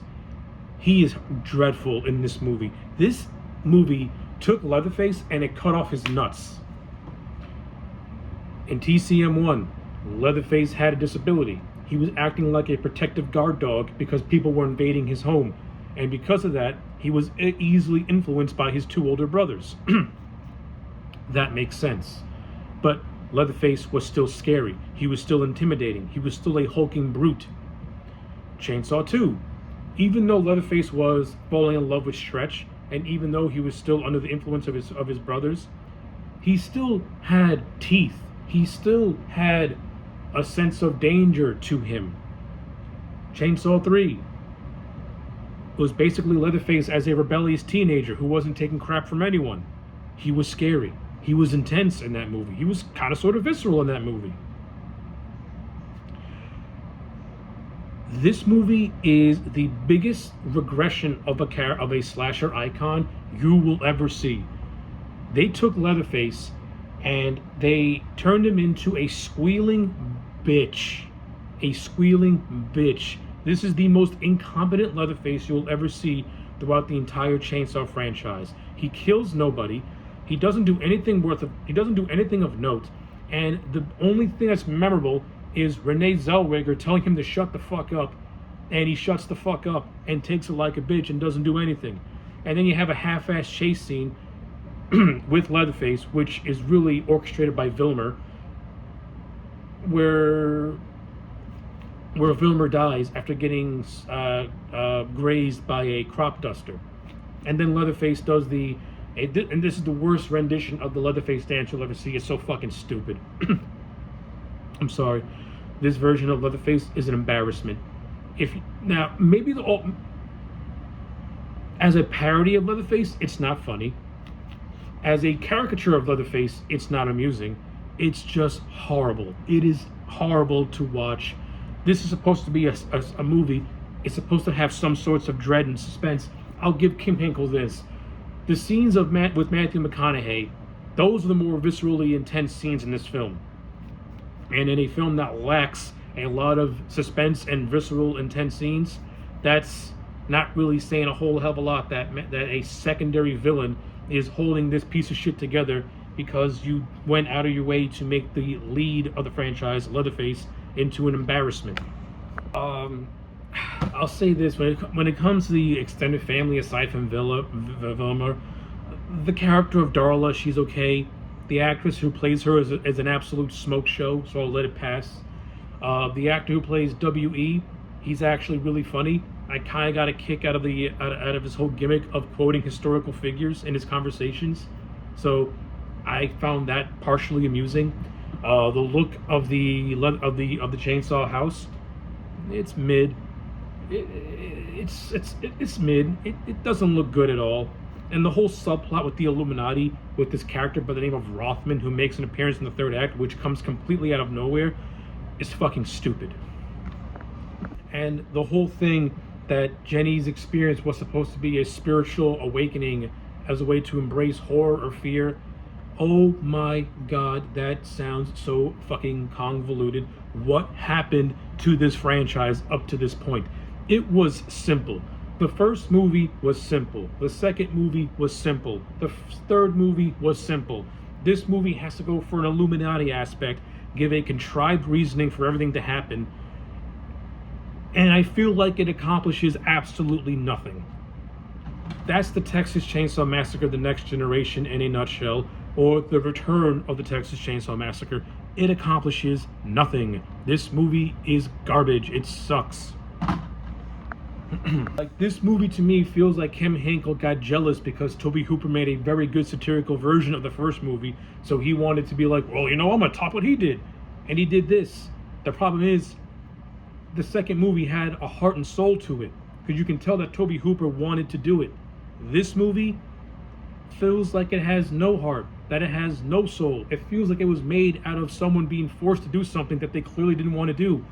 And as I illustrated in the backstory, Kim Henkel really didn't want to direct this movie. He was forced into doing it, and it shows on screen. It shows that this man was just putting bullshit on screen because he didn't want to make this movie. And the whole forced cameos of Chainsaw alums like John Duggan, Marilyn Burns, and Paul A. Partain, I'm sorry. As a fan of the franchise, that did not amuse me whatsoever. That just seems so fucking forced.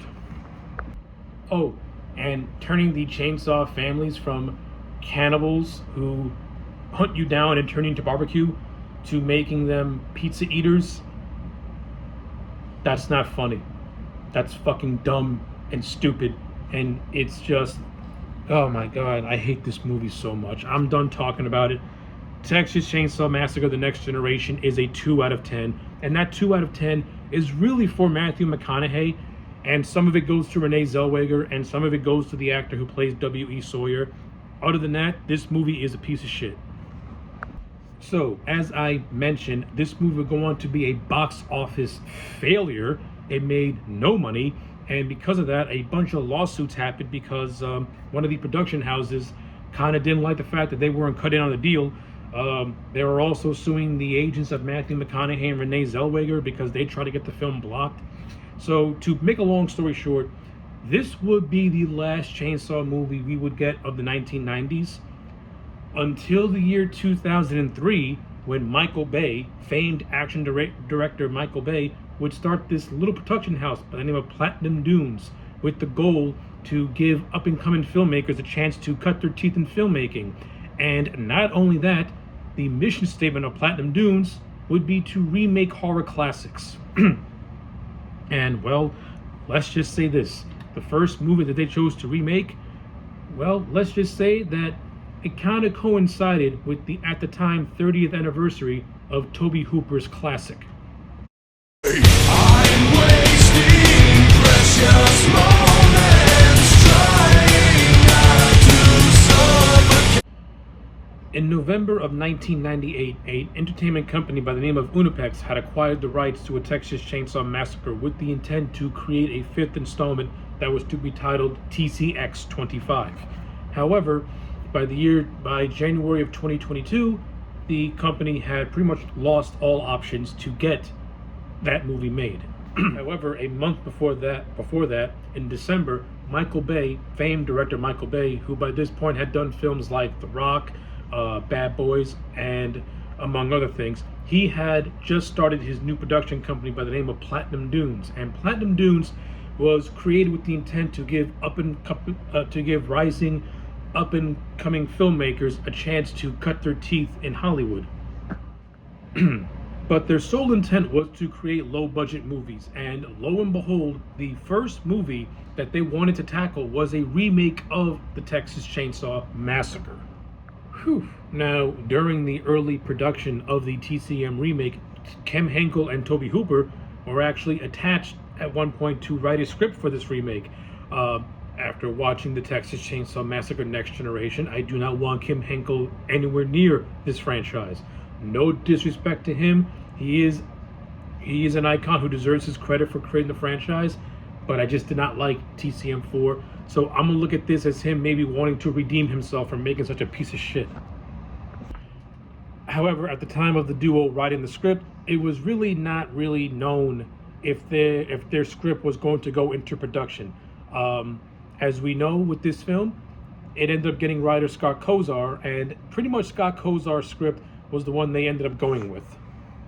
And it should also be noted that Scott Kozar, he was a little bit intimidated to tackle this project, as he felt that the Texas Chainsaw Massacre didn't need to be remade, and more or less he felt that the movie was already bettered and he didn't really have anything to add, so he kind of took it and did his own thing with it, while still being respectful to the first movie as a whole. aside from Scott Kozar being the main screenwriter, we would get the announcement of director Marcus Nispel, who by this point had done a bunch of music videos. However, the biggest the biggest thing about Nispel's announcement was the fact that throughout Marcus Nispel's career up to this point, Daniel Pearl had been his go-to cinematographer, and Daniel Pearl was the original cinematographer for the OG Chainsaw movie. Now, Nispel was initially hesitant to take on this project as he thought it was blasphemous to remake Texas Chainsaw Massacre movie. However, Daniel Pearl pushed for it because he wanted to bookend his career with two Chainsaw movies. He pretty much wanted to have a beginning with Chainsaw and an ending with Chainsaw. So Daniel Pearl himself kind of looked at this as like a homecoming, so to speak. And evidently, Marcus Nispel would agree to tackle the project. And then you would get to the casting of this film, with our heroine being played by Jessica Biel. By this point, Jessica Biel was a relatively big name because of Seventh Heaven. So you could say that she was kind of sort of a big get. But the biggest get to everyone who saw the remake is, of course, Arlie Ermy. And Arlie Ermy would go on to play the character of Sheriff Foyt in not only the remake, but in the prequel as well. But when we talk about this movie proper, we'll gush over how great Arlie Ermy is in the film. But aside from those two castings, probably the biggest one was Andrew Bernarski being cast as Leatherface. Up to this point, Andrew Bernarski was known for playing Zangief in the 1994 Street Fighter movie, and also had a role as the son of Max Schreck in Batman Returns. But not only that, Andrew Bernarski is also a really fucking big dude. But Bernarski's casting really stemmed off the fact that he had done Pearl Harbor with Michael Bay, and the two of them became pretty much fast friends. And it was actually Bernarski who reached out to Michael Bay to want to be Leatherface in this movie. Andrew Bernarski is a fan of Leatherface. He is a fan of the Texas Chainsaw Massacre, so you can tell that he had a passion to want to play this role. However, at first, Andrew Bernarski didn't get the role, for another actor by the name of Brett Wagner had gotten the role. However, Brett Wagner did not last no more than, I think, a week on the production, as he more or less lied about his physical limitations and he was unfit to play the role. This would lead to Bernarski getting a callback and eventually being cast as Leatherface. But with all that out of the way, the film would eventually go into production in July of 2002. Initially, Marcus Nispel wanted to shoot this film in California. However, he was persuaded by producers to shoot it in Austin, Texas, and eventually that's where the film was shot. And it was a good call on producers because it's called the Texas Chainsaw Massacre, not the West Coast Massacre. So being shot in Texas gives it a level of authenticity that the first two movies had. And even though I hate Chainsaw 4, that was at least shot in Texas too, so you have that Texan authenticity. And it's no different with this remake being shot there. But I think this movie's biggest win was not going for the same style as the original movie. Marcus Nispel had no intention at going for that grounded, gritty look that Tobe Hooper had. He wanted to go a more cinematic approach and pretty much bring a more, as we know now, modern traditional cinema to the film. And you know what? It works to this film's credit because it makes it stand out and it differentiates itself from what came before it. This remake is really trying to be its own identity and not trying to leech off what came before it. So going for a more cinematic and traditional approach was pretty much the biggest win of this film that even Daniel Pearl himself agreed with. Now, as it is tradition with these Chainsaw movies, the production of the film was rough, but not as rough as what came before it. Now, again, it was shot in Texas in the summer, so yes, you're going to have a lot of humidity. It's going to be grossly hot. Andrew Bernarski was the one who suffered the most because he gained about 300 pounds of muscle, and then he had to wear a fat suit that bulked him up to 420. And not only that, the mask that he was wearing was made out of silicone. So this man had to keep himself constantly hydrated. And it's a miracle that this dude did not die of dehydration. Like, that just goes to show you the endurance that Bernarski had for this role. When you watch a making of featurette on the remakes on the remakes DVD special features, Benarski kind of they go over Benarski goes over a lot of the of his filming experiences with this film, and yeah, was it rigorous? Absolutely, but was it a production where everyone's at each other's throats? No. Aside from that, it ran relatively smooth. However, the film would be able to meet its October 17th, 2003 release date, and this is actually the movie that made me into a fan of the Texas Chainsaw Massacre. I did not grow up watching the original Chainsaw till maybe later on in my life while I was in my early teens. My first real introduction to the franchise was through this remake. So I don't like the word nostalgia. I'll say I have a lot of reverence for this remake, and it kind of holds a special place in my heart because it introduced me to Texas Chainsaw Massacre. It really introduced me officially to the character of Leatherface. I always knew about the movie, the original movie. I just never got around to watching it by the time I was 13. Watching this remake made me want to watch that original movie. So I owe the TCM remake a lot of credit for even making me a fan of this franchise. So, with all that being said, let's talk about the 2003 remake. Wow, I cannot believe that this remake is officially 23 years old because, like I said, I remember watching this thing in theaters and being an absolute fan of it. But now that I'm doing this retrospective, I gotta look at it more objectively. And I will say this, while I do not think the remake is a perfect movie whatsoever, it does have a lot of things that I thoroughly enjoyed. And like I mentioned, I actually like this over the original movie. Not because I think this movie is a technical masterpiece that rivals that original movie. I think it's because I just like that the remake pays tribute to what came before it, but also does its own thing. And it actually improves on certain things that I think the original movie just lacked. And one of those biggest things was the core group of friends. I think the remake does a much better job at making me care about these characters before Leatherface kills them off. Like, my biggest point of contention for that original movie was that I didn't care about any of the characters aside from Sally and Franklin, and even those two I barely cared about because I didn't really find them to be all that interesting. Now, I'm not saying that the characters in the remake are these thought-provoking, full of depth, but they just feel more lived in, if that makes any sense. Like, I think the chemistry with the five teens in the remake, they just have more of a natural balance to me. They got more distinct personalities to me, and they just don't come across as one note. Again, I'm not saying that these characters are like fully formed, fleshed out, or have the character arc of a Michael Corleone from The Godfather, but for a slasher flick, which is what this is, I like them, and I care about them when they die. Now, are some of the characters better than most? Absolutely. I think the weakest out of all the friend group is probably Erica Lauren's character of Pepper. I found her to be absolutely grating and annoying in certain scenes. I think she is the weakest link. However, I don't think the performance is bad at all. I just think she has moments where she can come across as very, very annoying, especially her screams, because good Lord, she screams a lot in this movie, and it can get very, very grating on the ears. But other than that, I think the rest of the characters are good. I like the character of Andy, played by Mike Vogel. He is that dum-dum who says the wrong thing at the wrong time, but at the same time, it makes him endearing. Like, he's a lovable idiot who's loyal to his friends, and you get a sense of that in this film. So that's fine. Jonathan Tucker, who plays the character of Morgan, this is basically what happens if Matt Hooper from Jaws was a teenage pothead. That's basically, to me, what Jonathan Tucker's Morgan character is. A pothead version of Matt Hooper from Jaws. And I also think that Jonathan Tucker did an admirable job in the character of Morgan. I actually thought a lot of the movie's more funny lines come from him and his reaction to certain things. So, yeah, Jonathan Tucker, he was really, really good.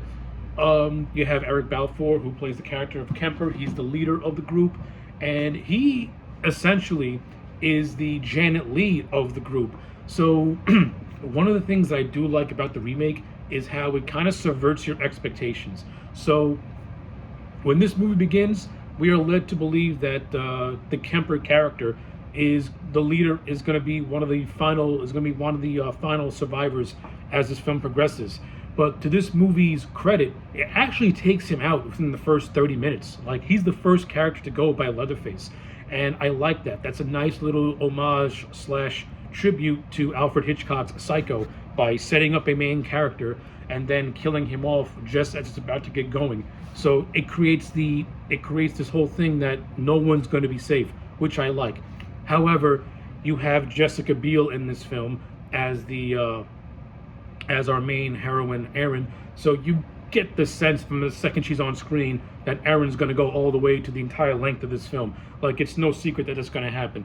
But I do like that little direction where you think it could be Kemper and Erin surviving together, but instead the movie flips it on its head and Kemper's the first to go. I thought that was actually a nice little touch.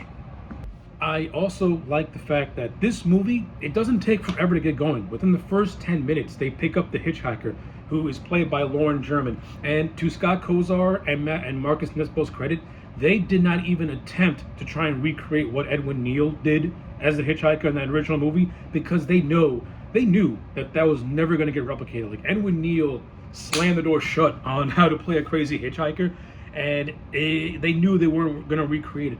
So they went in a different direction by having this girl, played by Lauren German, be a survivor of a massacre that just happened moments before we meet our characters. And that instantly creates this dreading tension, because she's completely rattled, she's completely lost. She keeps saying he's a bad man, he's a bad man, they're all dead, they're all dead. You instantly get that, yo, what did this girl go through?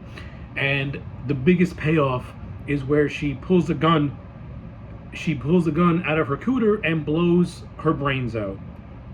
That is one hell of a way to get the ball rolling on this movie. Like I said, this movie does not pull any punches in its first 10 minutes. Like, it instantly puts you on the edge of your seat the second that Lauren German's character puts a bullet in her head. So instantly, these characters are put in a perilous situation right off the bat. It ain't like that original movie where it just takes forever for that movie to pick up any sort of steam. This movie picks up steam from the word go, and it's just relentless from there on in. Now, of course, you do have slow moments of this film, but I think they're actually well done, and they're really good at building nice tension and suspense. And again, we get to spend more times with these characters, get to learn who they are, and see their personalities get fleshed out. We also get some history between Kemper and Erin. They've been together for a very, very long time. Erin wants to get married. Kemper is not holding off on it because he's shy. He's just waiting for that right moment to pop the question. And when Leatherface kills him, you find out that he had an engagement ring on him the whole time. So that just adds another layer of sadness to the Erin and Kemper situation, because he was going to propose to her. He was more than willing to do it, but he never got the chance to get that moment. Again, it's a nice thin layer of tragedy. And I also like that Erin never finds that out, which adds more tragedy to their relationship. It makes it even more sad. Aside from our survivors, we get our new Chainsaw family. Now, in the original films, they're known as the Sawyer family, but in the remake continuity, they've been reimagined as the Hewitt family. Now, listen, I don't mind the family getting a name change. This is being done to differentiate itself from that original movie, so I'm all for it. No complaints from me whatsoever. Now, I don't think the Chainsaw family in the remake are as memorable or colorful as the original movies. However, you do get a nice standout, and that standout is R. Lee Ermey's character of Sheriff Hoyt. The second R. Lee Ermey is on screen, he's basically playing a more deranged version of the character he played in Full Metal Jacket, Sergeant Hartman. And R. Lee just chews every single scene he's in. His dialogue is absolutely hysterical. This is dark comedy done exceptionally well. And I do appreciate the fact that the remake maintained the franchise's dark comedy. Like, to me, a lot of this franchise's problems is that it either downplays the dark comedy or it over accentuates it to the point where it just stops becoming funny and it starts becoming self-parody.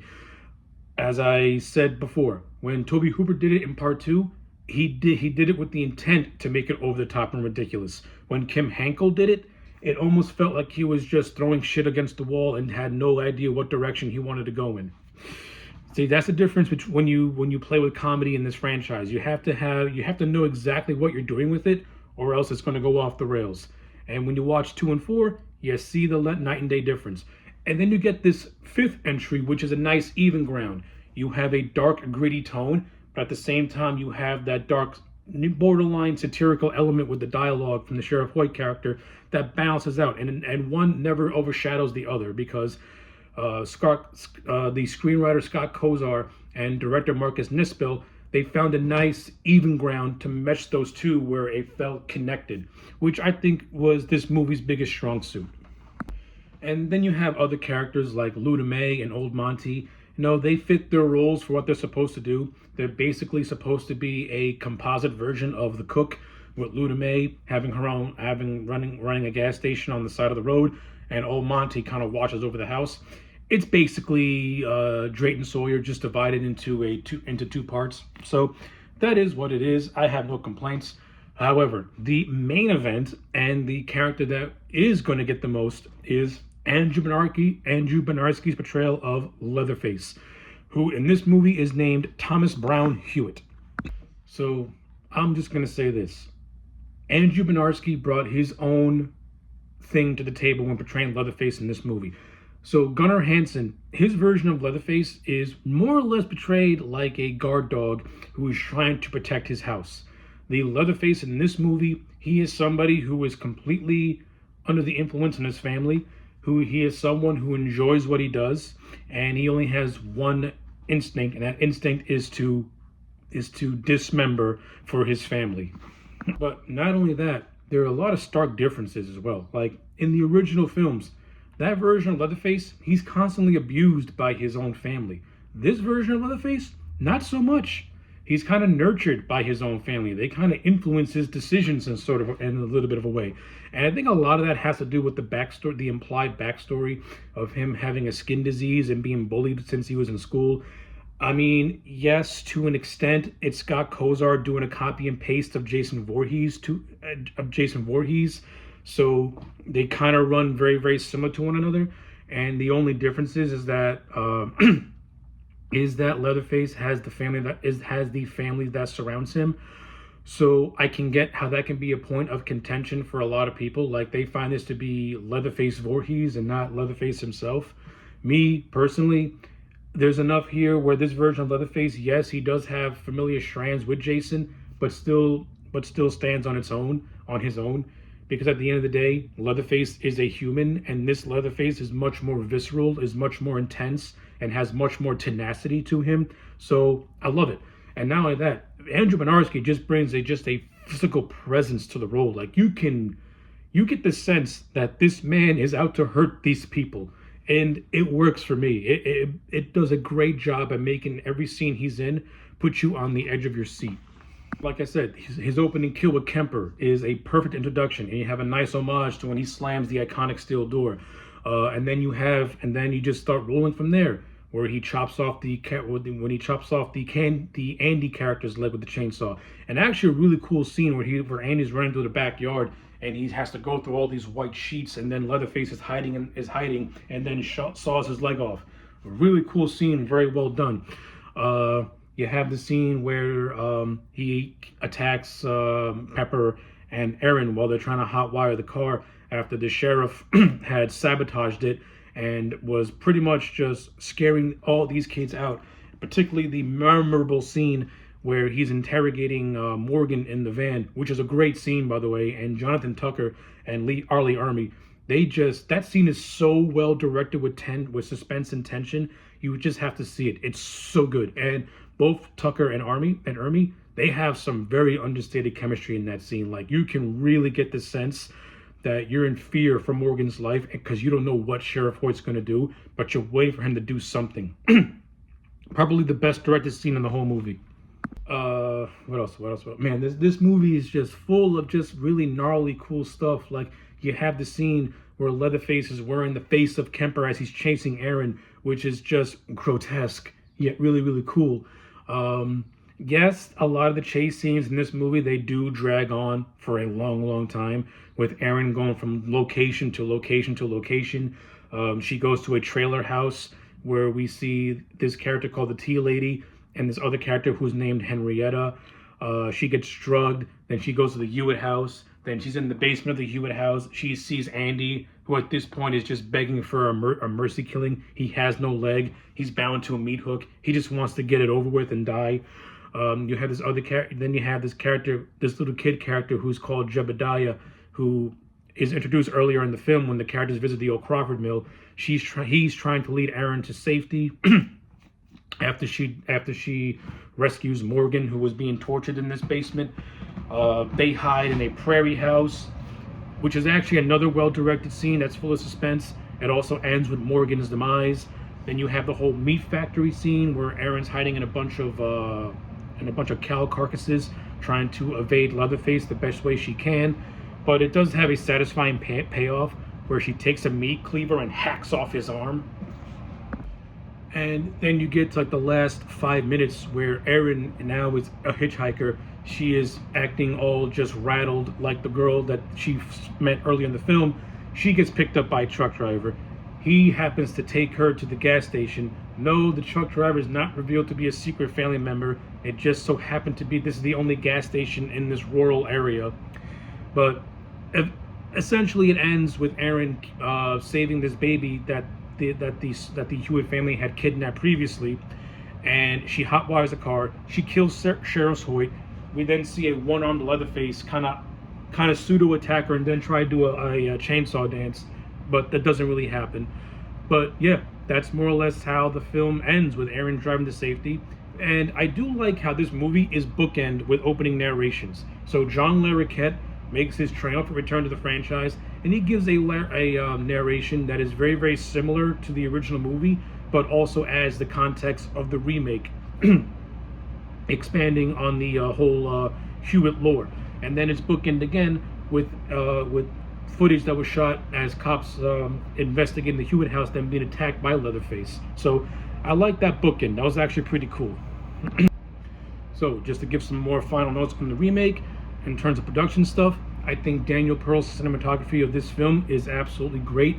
I really think that the desaturated color palette works for the tone that this film's going for.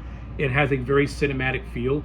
It's not going for grime and grit. It's very polished and very sleek, but that's what they wanted to do in order to separate it, in order to differentiate itself from the original. So I like it. I think Daniel Pearl accomplished that vision. Marcus Nispel as a director, he's really good. And a lot of the shots that he has in this movie, they feel like paintings. And when you watch the making of documentary on the Blu-ray, he says that, you know, prior to his role as filmmaking, he was a painter. So, and you can really get that with a lot of his shots. Like he really gives this movie its own distinct visual style, and I can appreciate that.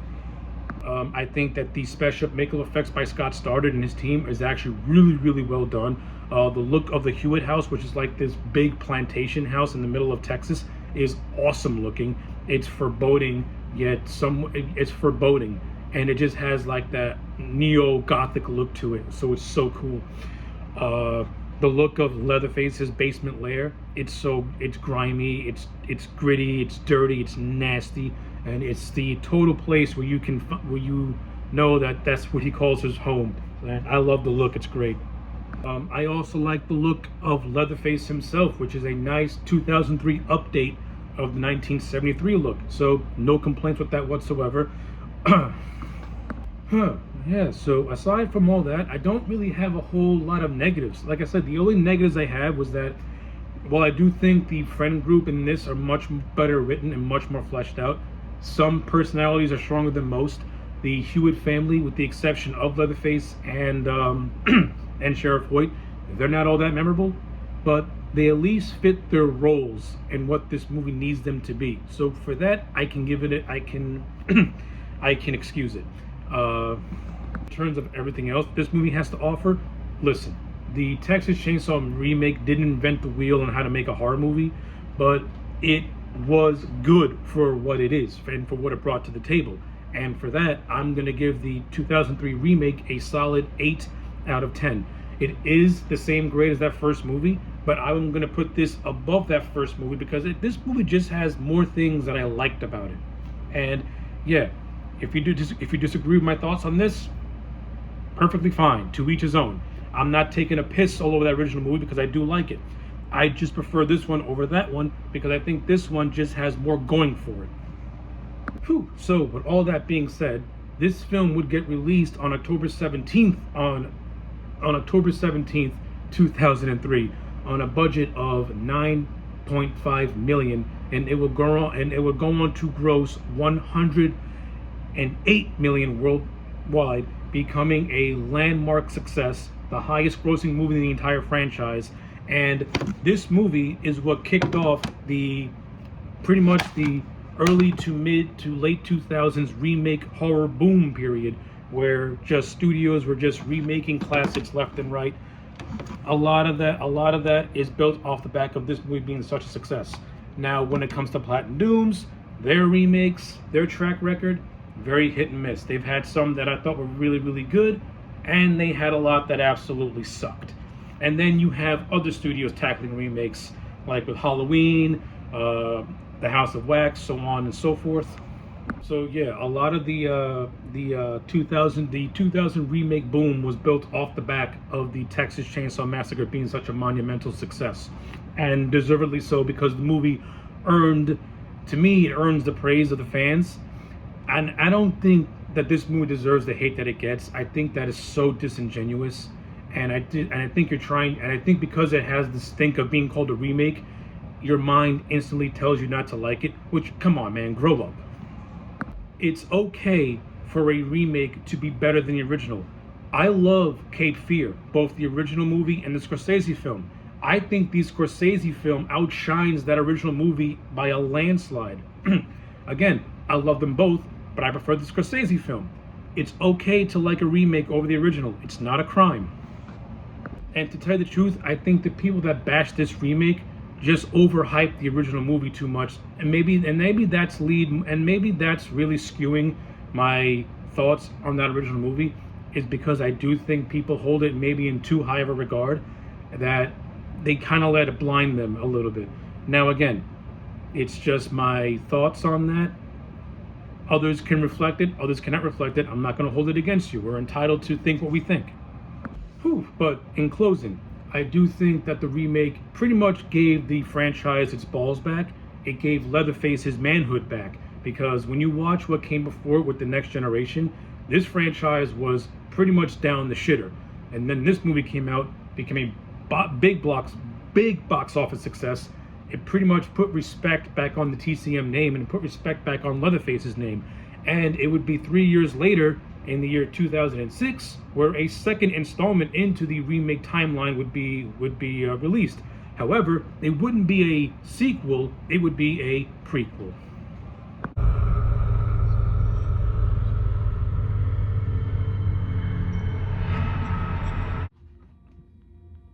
So after the gargantuan success of the 2003 remake, producers Andrew Fuller and Brad Form immediately began plans for the next installment of the franchise. After brainstorming a bunch of ideas, they went into the direction of a prequel, feeling that it could lead to more narrative possibilities. Initially, they were planning to bring back Scott Kozar to pen the prequel. However, at the time, Scott Kozar was too busy penning the script for the Amityville Horror remake, which is not a good movie, and I'm going to leave it at that. But they would end up getting Sheldon Turner to write the script, and Sheldon Turner would go on to write films like X-Men First Class and the Nightmare on Elm Street remake. So his credentials are kind of hit and miss. But the initial concept that the producers wanted Sheldon Turner to focus on were to answer questions that were posed by the Texas Chainsaw Massacre movie, and answer those questions, particularly of the remake timeline concerning the Hewitt family. Also going around would be Jonathan Liebsman, who was being slated to direct this film. I don't remember if they made an offer to Marcus Nispel or he just had no interest in coming back to do this film. But inevitably, Jonathan Liebsman at first did not really want to do the movie. However, after learning that it was going to be a prequel, he took the job. But ultimately, shooting would start in October 10th of 2005 and would go all the way until February 2006 to meet an October 2006 release date. So, yeah, this was a rush shoot. And if you want to look up how rigorous this shoot was, be my guest. I'm not really going to go into a whole lot of details, but let's just say this. It was a very rushed production. It had a lot of studio interference, and as tradition with the Texas Chainsaw Massacre franchise, this movie was ripped to shreds by the MPAA, and it pretty much gave birth to two versions of this film: the theatrical cut and the unrated cut. But by hook or crook, the film did not exceed its $16 million budget and would go on to meet its October release date. And let's just say this, the Texas Chainsaw Massacre at the beginning had a very, very mixed reception. The film would go on to make $51.6 million worldwide, I believe. So it made half of what the remake did, which, a moderate success, but not the numbers that the studio was looking for. I mean, this movie was meant to piggyback off the gargantuan success of the 2003 movie. I think that the rush production schedule and the not fully formed script, which did have some really good ideas, played a large factor into this movie not being the success that it was. And not only that, you needed the touches of a Marcus Nispel and Daniel Pearl. That's just me personally. Like, that winning combination, to me, is what made that first movie very, very successful. Or you could chalk up to the success piggybacking off the 30th anniversary of the original film, and fans were just hungry to see what was going to happen. I mean, can go either way. There's really no wrong or right answer. Many would say that the remake just piggybacked off the 30th anniversary of the original movie, so we can leave it at that. But with all that being said, how do I feel about Texas Chainsaw Massacre at the beginning? Well, let's dive right into it. Okay, so I'm not going to dwell on this movie for a very long time like I did the remake, mainly because while I overall do like Texas Chainsaw Massacre at the beginning, I overall find this to be considerably weaker when compared to the remake, especially when you watch these films back to back. Now, does that mean I think this is a bad addition to the franchise? No, it doesn't. I don't think it's a bad addition to the franchise at all. I do think this film does have its own merits that I did like, but it also has a lot of things that I just really didn't care for. So I'm going to do my best to illustrate my positives first and then get my negatives afterwards. So the positives. I like how this movie gave an origin story to its version of Leatherface. This story is more or less told across two time periods. The opening prologue takes place in 1939, where we see Leatherface, where we see the man that we would call Leatherface being born in a meat factory to his mother, who went into labor and then died giving birth, and then Leatherface was discarded as a child in the dumpster until being found by Luda May, who was garbage picking. Now, I instantly like this. This is a good origin for Leatherface. You established that even as an infant, people were just disgusted by him. It was his mother's boss saw this baby, and his initial reaction was to throw it in the trash. Scumbag of a person. It's no wonder why the Hewitts and Leatherface have such a disdain for humanity. They showed this baby whose mom died during birth no remorse. It's no wonder why he's so fiercely loyal to Luda May and Sheriff Hoyt. But then you get a relatively good opening credit sequence where you kind of get told flashbacks about his upbringing and stuff like that. It should be noted, this is the first movie not to feature opening narration from John Larroquette. He would actually have closing narration. So in essence, this was the first Texas Chainsaw Massacre to actually have an opening credit sequence. So, that was different and unique for the franchise at the time. But then we get to the main story, which takes place in 1969, 4 years before the events of the remake. We're introduced to a crop of new characters. These two brothers, Dean and Eric, who are being drafted to go to Vietnam War, and they're being followed by their girlfriends, played by Deoria Bird and Jordiana Brewster, whose names in this movie escape me. Yeah, to be fair, the two brothers are the more interesting characters, while their girlfriends, they're pretty much, I'm not going to say superfluous, but they don't leave much of an impression on me as opposed to the brothers who actually have an interesting story. You have Eric, who just came back from Vietnam, who re-enlisted back to go back there, and then you have his brother Dean, who is essentially a draft dodger who has no interest to go to Vietnam. Now, it's revealed that the only reason why Eric is going back to Vietnam is to look after his brother. That, to me, is what makes them interesting characters. Another positive I like is the expansion of the Hewitt family. I like how we get more about Sheriff Hoyt. We find out that he's not really Sheriff Hoyt. His real name is Charlie Hewitt. And he only became Sheriff Hoyt when he killed the real sheriff after the real Sheriff Hoyt was, well, let's just say he got fired from the meat factory that was closing down and he killed his boss. And as the sheriff was about to apprehend Leatherface, ba-boom, Charlie shoots him dead bang, steals his car, takes his identity, and thus he's Sheriff Hoyt. But I think Arlie Ermey's performance all around this movie, top tier. He is viscerally intense in this movie.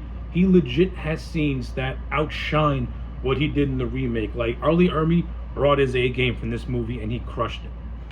I also like that the film gave an expansion on Luda May. I like how she's at first very, very hesitant to indulge in the cannibalism that the family is being forced to endure because pretty much they've lost their jobs and the town become a desolate wasteland because of that.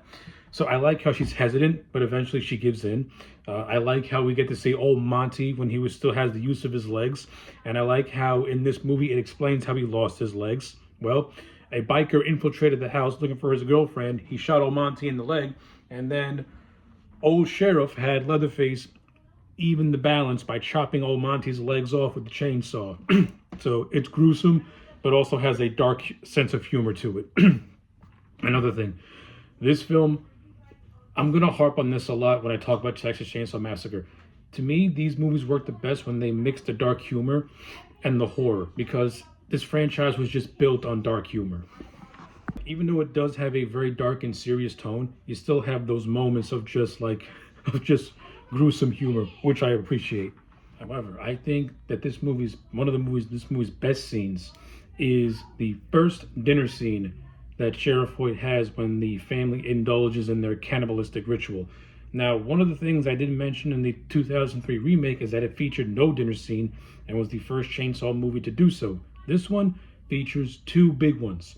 The first one, where they eat the dead sheriff for the first time, and Arlie Ermey gives like this very powerful speech, and it's really, really, really good performance on his part because he's so earnest and sincere, and you can see that he's not playing this for laughs. Like, he's being buttoned down serious. Like, they're being forced to do this because circumstances have left them to where they had no choice.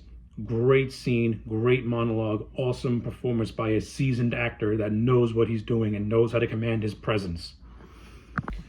Another positive is Andrew Benarski as Leatherface. He is just as good in this movie as he was in that last movie.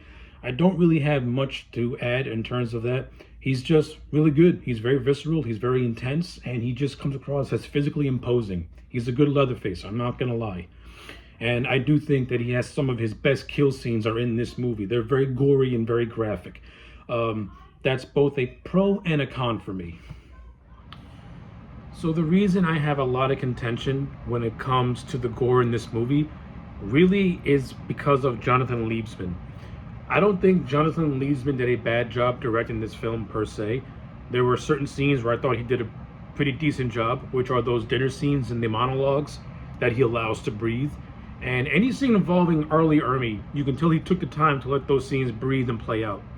But it's the scenes that involve the action sequences and the gore. He goes for way too much fast cuts, way too much MTV style editing, way too much shaky cam, and I don't like it. I mean, Marcus Nispel used that also in the remake, but he didn't overdo it. And when he did use shaky cam, you could still see what was going on. In this movie, there are moments where there's shaky cam going on and it's happening so fast, you almost miss certain things. And don't get me started on the cinematography, because I do not like the look of this movie from a saturation standpoint. I think this movie looks way too dark for its own good, to the point where characters blend into the shadows a little too much. Like, there's this one scene that I do like, but it's ruined by the horrible cinematography. It's the scene where Leatherface uses the chainsaw for the first time, where he kills a biker played by Lee Thorson. And it's a great scene just by itself, but because of the cinematography, you can barely make it out, and I don't like it. It looks too grimy, it looks too desaturated, it looks too dark for me, and I hate it, because if it had like Daniel Pearl's cinematography, the scene would have been excellent. Like, I'm dead ass, the scene would have been excellent. And it also boasts my favorite quote from this movie, where Sheriff Hoyt, after seeing Leatherface use the chainsaw for the first time, just shouts out, "You beautiful bastard, you!" Good stuff. Ruined by really bad cinematography that I was not a fan of. This whole movie, I'm just not a fan of the cinematography of this movie in general. I just don't care for it. It looks too, I don't know, it looks too murky to me in some areas. And for the gore, the special effects were done by K&B. Of course, it's K&B. K&B is fantastic. K&B also did Chainsaw 3 back in 1989. So having them come back to do this, awesome stuff. But I think the decision Jonathan Leesman made to make this more gore heavy, I am not a fan of it. I think this movie relies way too much on gore, because even though it does, because the story itself is really light to begin with, so he needed to make something up in order to pad it out. And yeah, I don't know. I think, again, I'm not opposed to gore in horror movies. I'm not opposed to it at all. I'm not a prude. I like gore in horror movies where the story justifies it, or the characters are likable enough where, like, you can see these heinous things happen to them, and it's fine to have it. Like, there are tons of gory horror movies that I thoroughly enjoy. Like, I like the Terrifier franchise, because I think that has actually a really decent story and some good characters. Friday the 13th, that's had its fair share of gore, and I love it. Hell, if you watch any Arnold Schwarzenegger or Sylvester Stallone movie, those movies are riddled with gore, and I love them. This one, it looks like it's going to the point of exploitation, because Jonathan Leesman isn't good enough at really putting the story first and having the gore more or less be in the background, where it would mean more if it's not shown as often. Instead, it's shown way too often in this movie, and it's really this film's main selling point.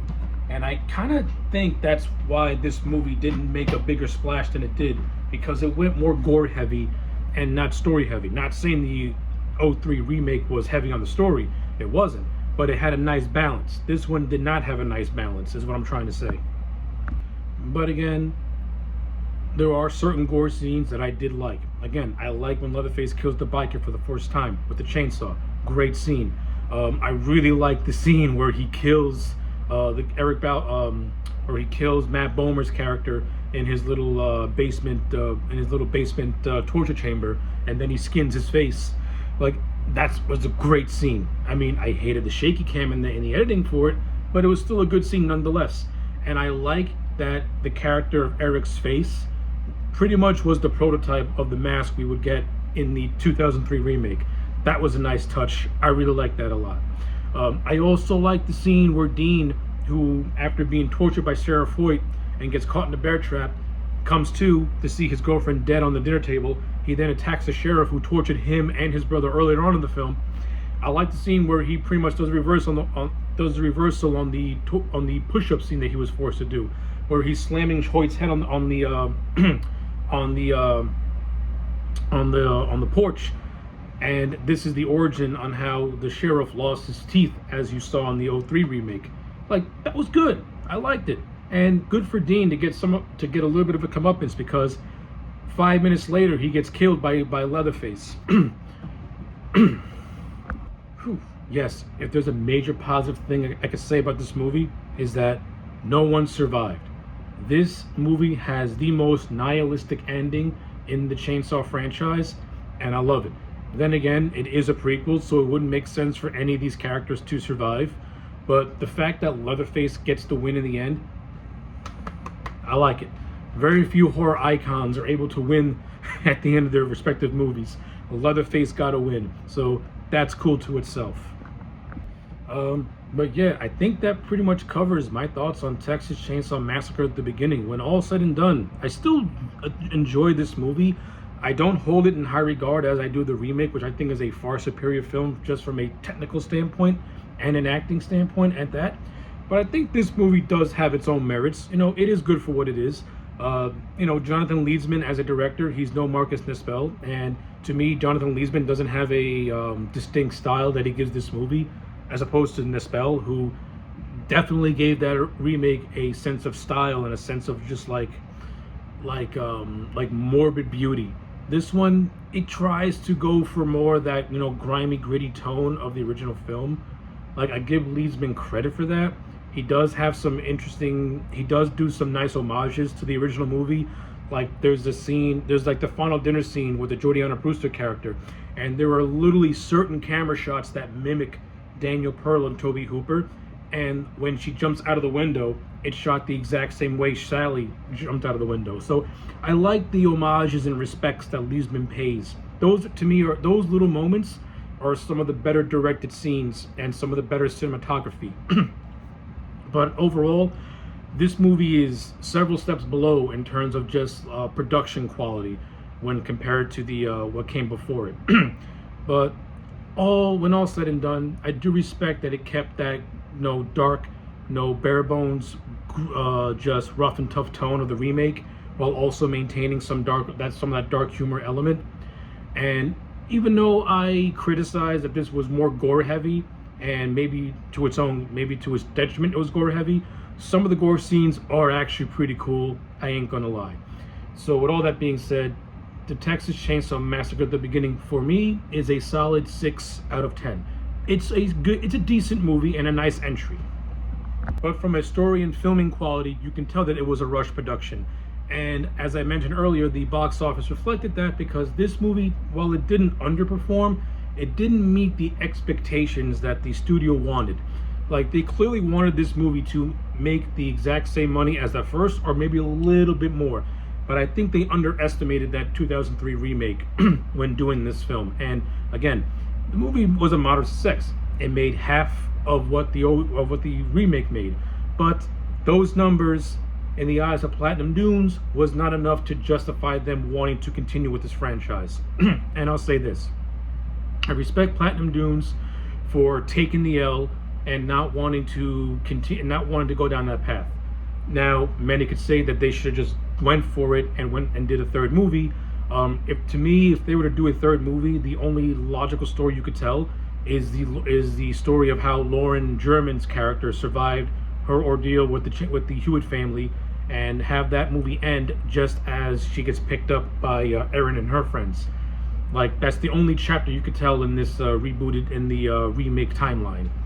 But alas, it never came through, and the franchise would pretty much lay dormant until 2013. But before we talk about that, we're going to go over some related side media, and let me tell you, the Texas Chainsaw Massacre, it's had its fair share of mainstream acceptance.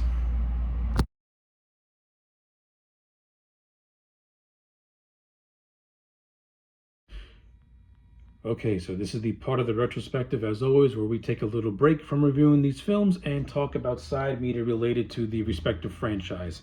And when it comes to the Texas Chainsaw Massacre, throughout its 50-year history, there is tons of side media related to this franchise.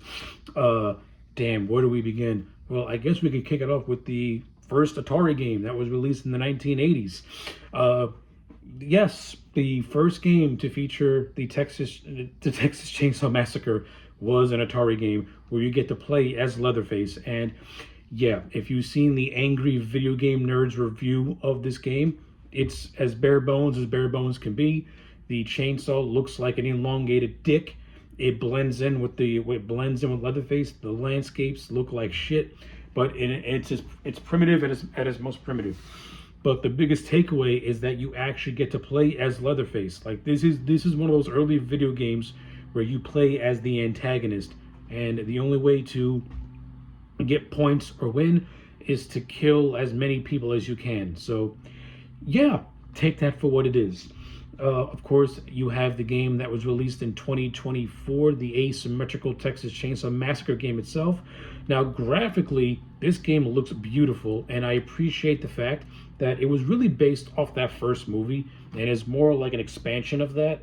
And if you actually play the game or seen clips of it, it does a really good job at expanding the detail of the Sawyer farmhouse in that game. It gives a rendition of the underground lair, like a subterranean basement, that is actually really well done. It looks like hell on earth. Now, I have not played the 2024 game, mainly because I don't care for asymmetrical gaming.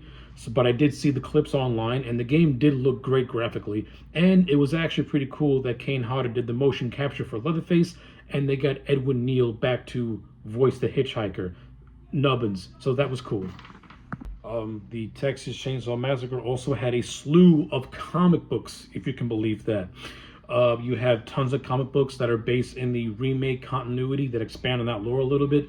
And you also have a dual comic book with Freddy and Leatherface. However, those are just two separate stories that are unrelated to each other.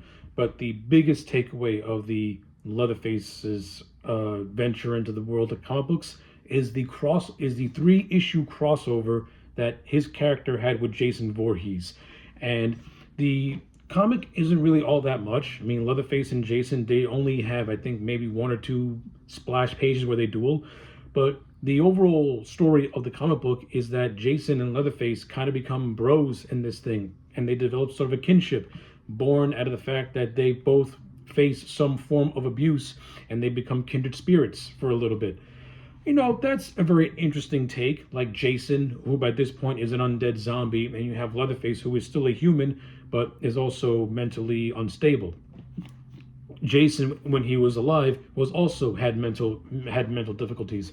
So that's actually a pretty interesting aspect that the writers took with that comic book storyline. Now, again, there's nothing really much to it, but the novelty of it is actually pretty cool, and the artwork isn't all that bad. So take that for what it is. Now, granted, the comic book does take a lot of liberties. It's not set in any continuity. It kind of does its own thing, and there are certain examples where it has Crystal Lake based in Vermont, which is not where Jason's from. It's Jason's from New Jersey, and it changes his mom's name from Pamela to Doris. I don't know why. I guess it wanted to maintain that whole redneck aesthetic, and Doris is a redneck sounding name, so take that for what it is. The art design of the cook and the hitchhiker, they're less to be desired, but the artwork for Jason and Leatherface, they look pretty cool, and the graphic violence is also not too shabby. So if you come across that 3-issue Jason vs. Leatherface comic book, maybe give it a read just for the novelty of it. So in addition to video games and comic books, Leatherface has also been parodied in a variety of different things. He was parodied on Robot Chicken. Cheers had made a Texas Chainsaw Massacre reference in one of their episodes. So like the TCM franchise has had its fair share of mainstream media representation throughout the course of its lifespan. And you've also had a slew of films that took direct inspiration from the Texas Chainsaw Massacre. There's the film Motel Hell. Wes Craven definitely drew inspiration from the Texas Chainsaw Massacre with The Hills Have Eyes. Hell, you can even say that The Hills Have Eyes is virtually Wes Craven doing his own remake of a Texas Chainsaw Massacre, because it has similar plot lines, similar plot threads, a cannibalistic rural family. Like, things very much line up between Texas Chainsaw Massacre and The Hills Have Eyes. But there are also two movies that go in their own separate directions as well. And I should also mention that Leatherface was also a playable character in the Mortal Kombat X video game, and yes, he is a lot of fun to play, and you do get some nice fatalities that are callbacks to the films as well, so that's also pretty cool. And since MKX has the variation system, you get to play as 3 different versions of the character, with one of them being the remake version. So that's also cool to itself as well. That's also cool to itself. Whew. And in addition to all of that, the the TCM franchise has also had a slew of unproduced scripts, with the one that I find to be the most intriguing being Tobe Hooper's initial idea for the Texas Chainsaw Massacre 2. Initially, the film was going to be called Beyond the Valley of the Texas Chainsaw Massacre, and it was going to be about a town full of cannibals that are connected to the Sawyer family. Now, that's just a very loose description of what that film was supposed to be, but I like the whole concept of them being more than just the Sawyer families that indulge in their eating of the human population. I think that if this idea would have been further expanded upon into an actual script and movie, this could have been something really just off the wall fucking crazy. And further would have played into the whole concept of satire that Tobe Hooper was going for with Chainsaw 2. And of course, there are always those, fan scripts or unproduced scripts of Leatherface being crossed over with other horror icons that just never came to fruition.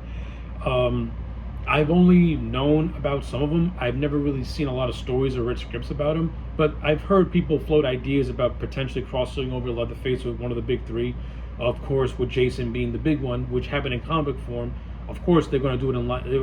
There was maybe a hint to do it in live action, since at the time, Jason was owned. The rights for Friday the 13th were owned by New Line Cinema, and New Line Cinema for a while had the rights to a Texas Chainsaw Massacre. So I would not have been surprised if live action crossovers were in discussion, or at least being floated around.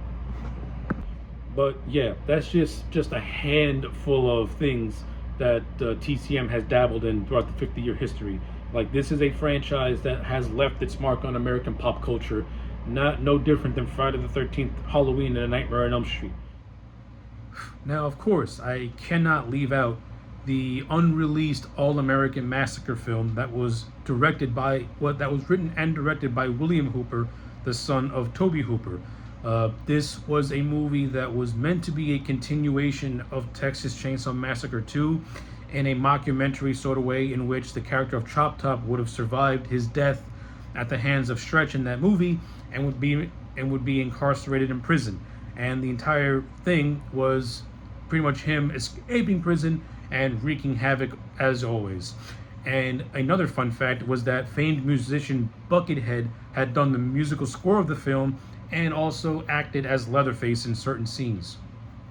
For whatever reason, distribution rights, lack of budget, this film was never completed and it never found the light of day. However, there are some footage in the form of a teaser trailer that are somewhere on the interwebs. So this is just one of those other artifacts of the franchise that is considered lost media. And it's a shame that we're never going to see this thing, that we're never going to see a full release of this thing, because I would like just to see a continuation of the zaniness that was Chainsaw 2, in particular Chop Top. And another fun fact is that William Hooper got Bill Moseley to come back as the character, which makes me want this thing to see the light of day even more. So, with all that being said, it's time that we go into the latter 3 films of the Texas Chainsaw Massacre, in which, well, let's just say this. The last 3 films of this franchise, they vary in quality. And when I mean they vary in quality, they vary in quality. While I overall do like the Platinum Dunes movies, once Lionsgate Pictures got their hands on the franchise, well, let's just say it's clear as day Lionsgate has no clear direction on where they wanted to take this thing. However, their first movie was to be a requel, and this requel was going to do its thing in 3D. The beast in me is caged by a frail and fragile buzz. Whew. Okay, so before we talk about Texas Chainsaw 3D, let's go over the backstory real quick. So, as I mentioned multiple times already, since the Texas Chainsaw Massacre prequel film half of what the 2003 remake did, Platinum Dunes opted not to make a third entry, and thus they pretty much released their rights to make these films. It would eventually be acquired by Twisted Pictures through Mark Bergman and Oren Colas. Twisted Pictures, by this point, were known for the Saw franchise, and I believe they had just released the 7th film, so they were looking for a replacement. But the rights to get the Texas Chainsaw Massacre were not easy for Twisted Pictures, so it wasn't until Lionsgate got involved for distribution where Twisted Pictures were able to actually acquire the rights to the film, to the franchise, to get another movie rolling. By this point, they would enlist the writer Steven Susko, I believe his name is, who had written The Grudge, to pen the script for the next installment. And Susko's initial plan was to have a trilogy that was to be done in 16mm. It would have expanded the Sawyer backstory and would have brought back Sally Hardesty in some capacity. So right off the bat, Susko was pretty much going to wipe out everything after the first movie and pretty much go from there.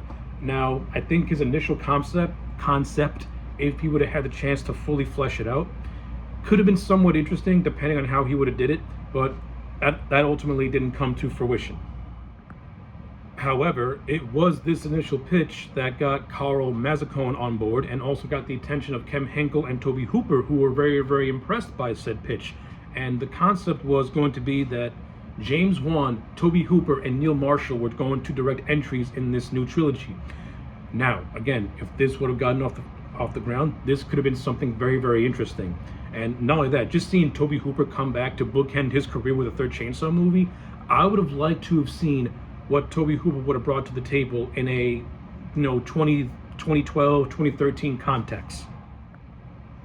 However, what makes it more interesting was that James Wan was actually developing concept art for Leatherface. So Wan was already gearing up to do a Chainsaw movie, but then one thing led to another. He ended up falling out of the production, and he would go on to direct the first Insidious film. Now, some of the reasons for that to happen was that were the studio mandates. Apparently, Lionsgate wanted to make this thing PG-13. How do you get the title of Texas Chainsaw Massacre and PG-13 comes to your head? Apparently, they wanted to be PG-13 because this other film known as The Midnight Meat Train that they had distributed was a box office bomb. If you actually seen The Midnight Meat Train, it's actually not a bad movie. I kind of like it. It's based off a Clive Barker story. It starred Vinnie Jones and Bradley Cooper. You should check it out. But yeah, it's that the PG-13 mandate. They also wanted the film to be set in contemporary times, which I don't know. Leatherface in contemporary times just doesn't work. And when we deep dive into Texas Chainsaw 3D, you'll see why Leatherface in contemporary times feels just out of place and outdated. And the most egregious thing of them all, they wanted to play off that 3D gimmick. And yeah, I hate 3D. I hate the concept of 3D. I mean, maybe Chainsaw in 3D can interest some people. It doesn't work for me. But evidently, by October 10th of 2010, they would get Adam Marcus of Friday the 13th, Jason Goes to Hell fame, and Deborah Sullivan to rewrite the script. Their draft was to have this movie piggyback. So the opening prologue was going to take place in 1973, and then it would jump to 1993. And when we talk about this film is notorious for having blatant continuity errors that these producers were so blinded by the fact that they naively thought no one was going to notice. Meanwhile, that was the biggest point of contention for a lot of people, were that the continuity errors made these idiots look like a bunch of amateurs. And by May of 2011, John Lucenhop would be selected as director, and filming would commence in July of that year in Shreveport, Louisiana, making this, up to date, the second Chainsaw movie to not be filmed in Texas. The film would go on to be made with a budget of $20 million and have a shooting schedule of 27 days. So as per the case with these Chainsaw movies, very, very tight shooting schedule where there was no room for error, and basically you have to go based off your first take or have a quick second take in order to get something right. Like, these movies never have a chance to fully to find themselves with these extraordinarily short shooting schedules. Like, these rush productions are never a good idea.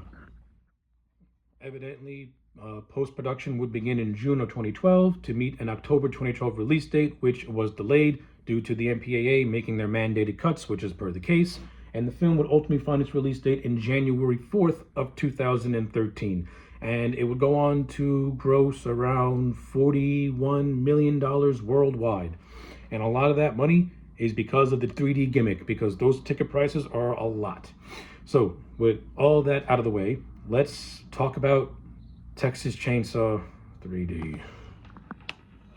Okay, so I'm just gonna say this when it comes to Texas Chainsaw. I think that this movie is much, much better than Texas Chainsaw, The Next Generation. But that doesn't mean I like this movie, because overall, I think that the Texas Chainsaw 3D is terrible. I think this is a very, very just dumb, stupidly boring movie. Every single character in this film is written to be an absolute moron. Every single action set piece is done with the contriviest of the most contrivous, which means that every single thing has to line up perfectly just to put these characters in perilous situations, and they have to make the world's most dumbest decisions to get to those situations. Like, I've seen dumb characters in horror movies before, but they get no dumber than in this movie. Does that mean this movie has all negatives and no positives? No. The film does have some positives. I'm going to illustrate those positives. I like how this film brings back returning cast members from across the Chainsaw franchise. That was cool. Bill Moseley makes the return to the Chainsaw franchise, picking up the role of Drayton Sawyer. It was cool seeing Bill Moseley in a Chainsaw movie again, and it's cool that he's playing Drayton Sawyer, channeling his inner Jim Saito. I don't like the fact that they retconned Drayton Sawyer to be Leatherface's dad when he's his older brother. That was stupid. You have John Duggan, who reprises his role as Grandpa. That was pretty cool. Marilyn Burns makes her return to the franchise after having a brief cameo in Chainsaw 4. She's in this one, playing the character of Vera, who is the grandmother of our lead heroine, Heather. It was cool to see Marilyn Burns in a Chainsaw movie. Unfortunately, I think she passed not too long before this film was released or after it was released. Like, she died not too long after this film had made its mark in theaters. So R.I.P. Marilyn Burns. But to me, the biggest get of this movie was this was the Chainsaw movie that brought back Gunnar Hansen, playing a member of the Sawyer family. Now, of course, by this point, Gunnar Hansen was already in his 60s, so obviously he wasn't going to be dressing up as Leatherface and wielding the chainsaw. But the fact that he finally came back, even if it's for a brief cameo in a Chainsaw movie, and actually had some dialogue, listen, I'm going to give this movie as many wins as I can get it, because it doesn't have a whole lot of wins.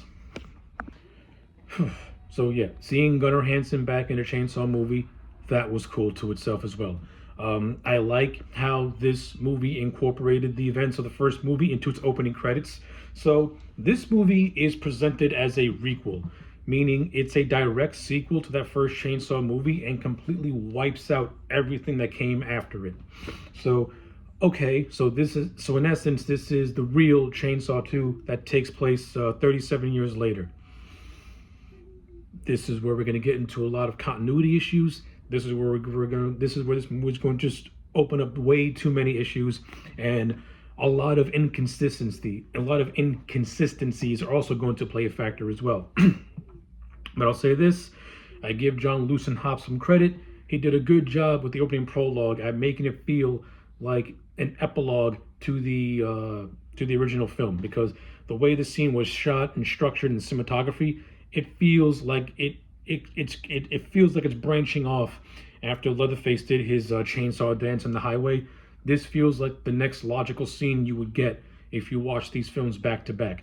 That's okay. I like it. Not bad at all. And I also like how they reconstructed the old Sawyer farmhouse from that first movie too. That was cool as well. Now, where this movie goes all over the place, I like the idea of a family feud between the Sawyers and the Hartmans. Like, the way this film presented it, It was almost like a Hetfields versus McCoy's type of thing. I liked it. I thought that was an intriguing idea.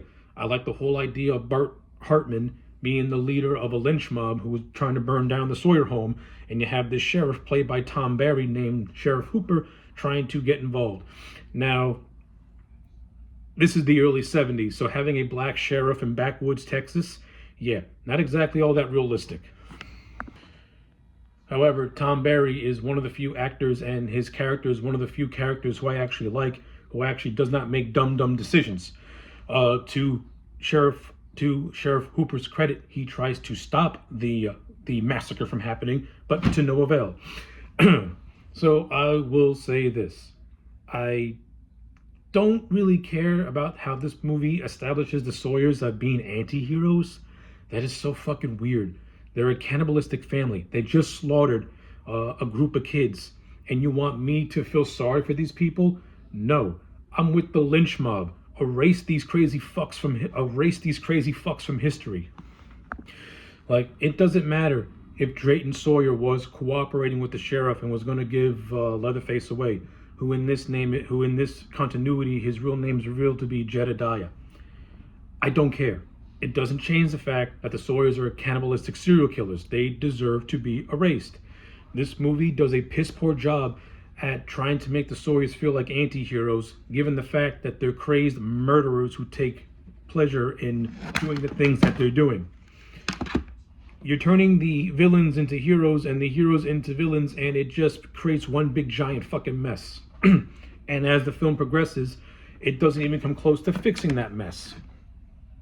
But yeah, ultimately, the opening prologue ends with the massacre of the Sawyer family, with Bert Hartman leading the charge. He has the infamous eye for an eye thing, and then the film jump cuts. So, I remember how I said this movie's supposed to be almost a 40 years later type of deal? Well, as I mentioned in the background, as I mentioned during the backstory of production, these producers were so fucking naive that they thought that setting this movie in present day was not going to be noticeable.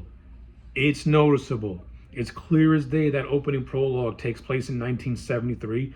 This movie should have been set in 1993, which was Adam Marcus's and Deborah Sullivan's original plan. But the producers vetoed it to have it set in 2013, just so that way you can incorporate modern day elements into the story. So fucking dumb, so fucking stupid, because everything's all fucked up. The character of Heather is 18 years old. Realistically, she should be in her early 40s. So now when you're watching this movie, the whole timeline is completely and utterly broken. All because later on in the film, they wanted to incorporate a scene of a character using an iPhone. We sacrifice continuity for an iPhone. It's no wonder this franchise has the reputation that it has for being very inconsistent, and for why a lot of these entries are just flat out fucking stupid. In terms of Heather and her friends, I don't like either of these characters. I think they're all boring. Heather being a Sawyer, Heather was there in the prologue when the Sawyer house was being burned down, and she was basically unofficially adopted by these two people called the Millers. And Heather grew up not knowing of her true origin story until one day she gets a letter in the mail saying that she inherited her grandmother's house and that she's actually a Sawyer by bloodline. And this is what leads her and her three friends to travel to New Texas to go to this house. Along the way, they pick up this hitchhiker who's named Daryl, and that's about it. So you have Heather's boyfriend, played by Trey Songz, who is a horrible actor, by the way. You have her slutty best friend, and you have her slutty best friend's boyfriend, who is an aspiring cook. All these characters are boring, and they all die. That's it. They all die. The boyfriend Kenny gets bisected by Leatherface, where he gets sawed in half. The character of Daryl gets bumped off by Leatherface after we think he's a nice guy, but he's actually just a thief. And the girlfriend, who is also having an affair with Heather's boyfriend, she gets shot by the cop who was using the iPhone. Yeah, all these characters die. Their stories are boring. Just the setup to this movie, while on paper, okay, the whole idea of a inheritance and secret lineage and generational trauma, you know, on paper that's pretty interesting. I mean, the generational trauma angle was done much better in Halloween 2018. This movie just sets something up that could be intriguing, but doesn't do anything to explore it. And then you have the introduction of Bert Hartman, who is now the mayor, and you have and you also have his son, played by Scott Eastwood, who is revealed towards the end of the movie to be Hartman's son. I think it would have been so much better if Heather already knew she was a Sawyer to begin with, and she has no idea about her family's history. All she knew was that her family was slaughtered, but didn't understand the details as to why they were slaughtered. Like, I think it would have been so much interesting if, while she was in the police station discovering the real truth, she would have found out that her family were a bunch of cannibals who slaughtered innocent teens. That could have built some conflict within her as to what decision she's going to do. Should she support her family because it's her family, or should she do the right thing and stand against her family because her family are villains? They're not nice people. They're depraved. They're the sick of the sick. Like, Heather, at the end of the day, Heather has no inner conflict nor inner turmoil about her lineage, and because of that, she comes across as a blank slate. And I think Alexandra Daddario, she gives a very boring performance. Like, Heather is one of the most boring final girls in this entire franchise. On paper, there's some intrigue there, but the execution sucks, and the acting doesn't help either. And like I said, with Scott Eastwood's character, I mean, on paper, his character could have been interesting too. Like, he's a Hartman. Wouldn't it have been interesting if he was going against his father instead of wanting to be a part of that generational trauma? He's trying to break that cycle and saying, like, no, listen, what happened then should not be happening again. He doesn't want to follow those footsteps. That could have made Scott Eastwood's character more intriguing. Like, the young generation going against the old generation, not wanting to be part of that generational cycle, that cycle of trauma. Again, these things could have made these two characters on paper more interesting. Instead, it's not even there. And not only that, the whole rivalry between the Sawyers and the Hartmans, it doesn't feel natural. It feels very, very tacked on. Especially when Heather is in the back of a squad car and she starts to act somewhat crazy. Bro, Alexandra Daddario, who are you fooling? You look like a 5-year-old trying to act crazy. You are not crazy. And then you have Leatherface himself in this movie, played by Dan Yeager. I'm just gonna say this. I don't think Dan Yeager did a bad job portraying Leatherface, but this is probably one of the most boring depictions I've ever seen of this character.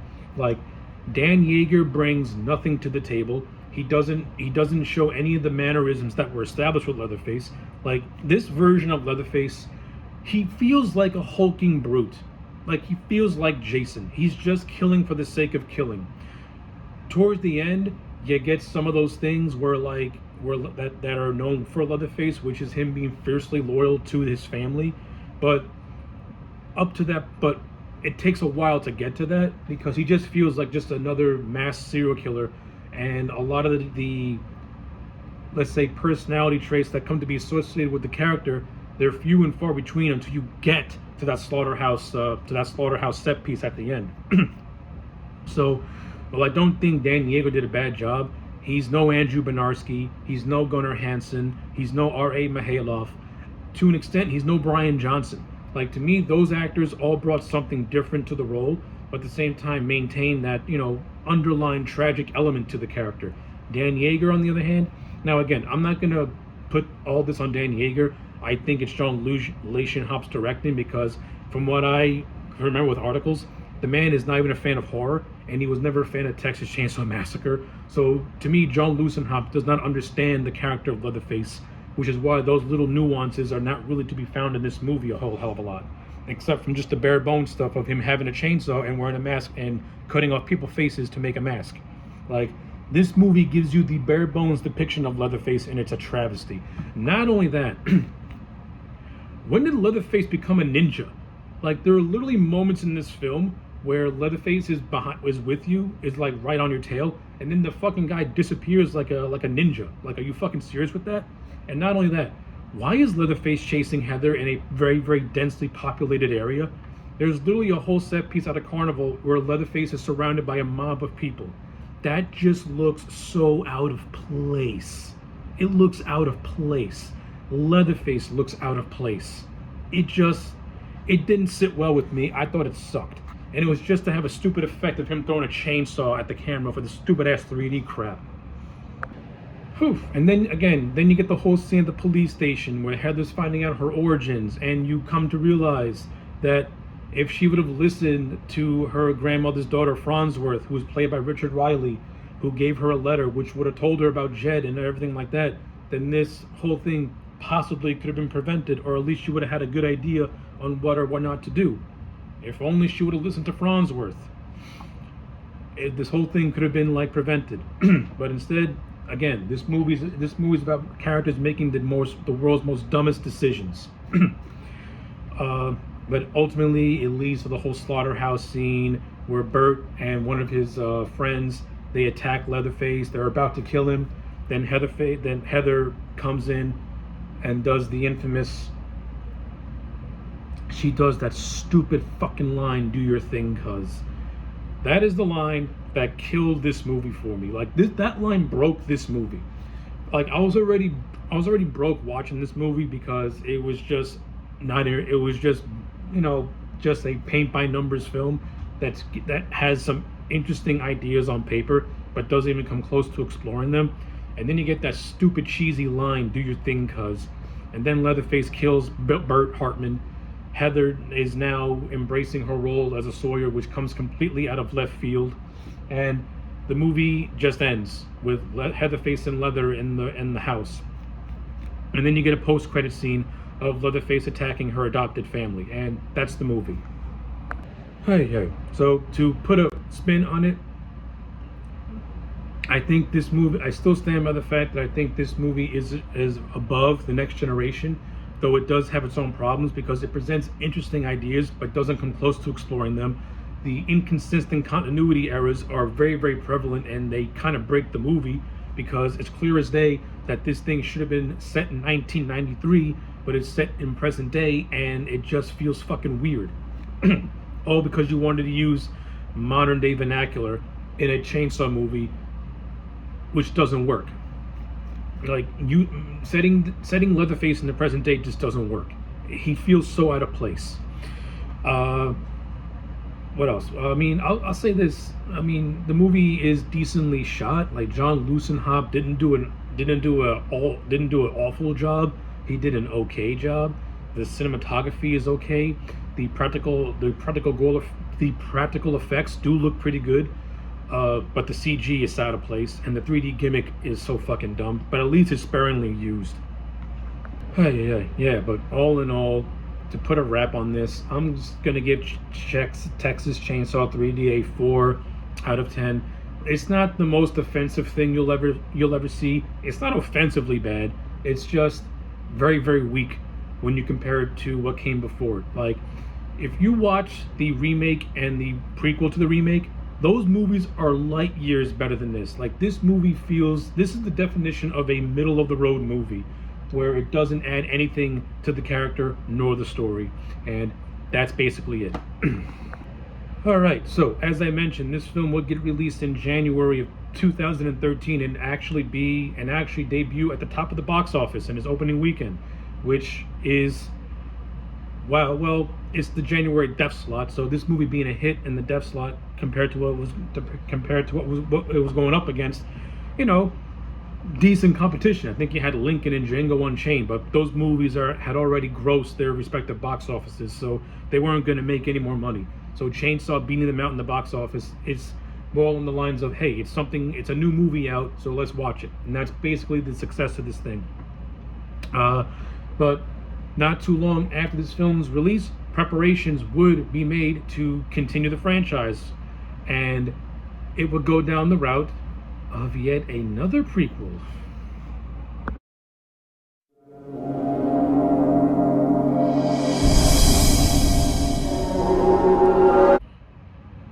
Okay, so plans for another installment in the Texas Chainsaw Massacre would begin in January of 2013 due to the big success of Chainsaw 3D, and the fourth film was going to be called Texas Chainsaw 4.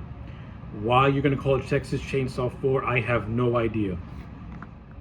But the sequel was meant to begin production in the summer of 2013 in Louisiana. However, one thing led to another, and that ultimately fell through. I think it has something to do with the rights issues because Carl Mazzacone was the primary rights holder at the time. So while all that was going around, Hollywood writer Seth M. Sherman would begin penning the script for what would be another prequel in the Chainsaw franchise, with the idea of taking the franchise in a different direction and exploring the theme of identity. And on paper, this is interesting. You're doing a fresh take on the franchise while also trying to maintain the spirit of the franchise. And not only that, Seth Sherwood has stated multiple times that he had grown disinterested in the inconsistency of the franchise, and he pretty much wanted to kind of fix that up a little bit. So it's a tall task, but I admire the man's spirit for wanting to take a broken franchise and trying to fix those gaping holes. But to make a long story short, in August of 2015, Seth Sherwood would be fully hired to write a full-fledged script, which would be called Leatherface, and would detail the origin story of the character. And in October of that year, the directing duo of Julianne Murray and Andre Bastello would be hired to direct. And on May of 2015, the filming would commence, and this would be the first Chainsaw film to not be filmed in the United States, for it was filmed in Bulgaria due to the studio having offices down over there. So this is the first film to be shot overseas, and yeah, I do not like when the Chainsaw films are not done in Texas, because you don't get that level of authenticity, and it doesn't look natural to me. Yeah. I'm just going to leave it at that. I just don't like it. It doesn't look natural. It has no authenticity. But evidently, the film would conclude, the principal photography would conclude in June 2015, marking a 27-day shoot. As always, these films do not take less than a month to get done in terms of shooting. And then problems would arise, because this film was initially supposed to be released in 2016. However, Lionsgate Studios shelved it. And I think from what people say, Lionsgate shelved the film due to having the fear that it was not going to make any money at the box office, and that they had no faith in this thing. However, in May of 2017, producer Krista Campbell announced that the film would finally get its release, and it would be direct to via video. So basically, this was a VOD exclusive film. This is the first Chainsaw movie to not have a theatrical release. Yeah, so with all that out of the way, let's talk about Leatherface, the film that completes the Lionsgate trilogy, which begins with this, the OG, and Chainsaw 3D.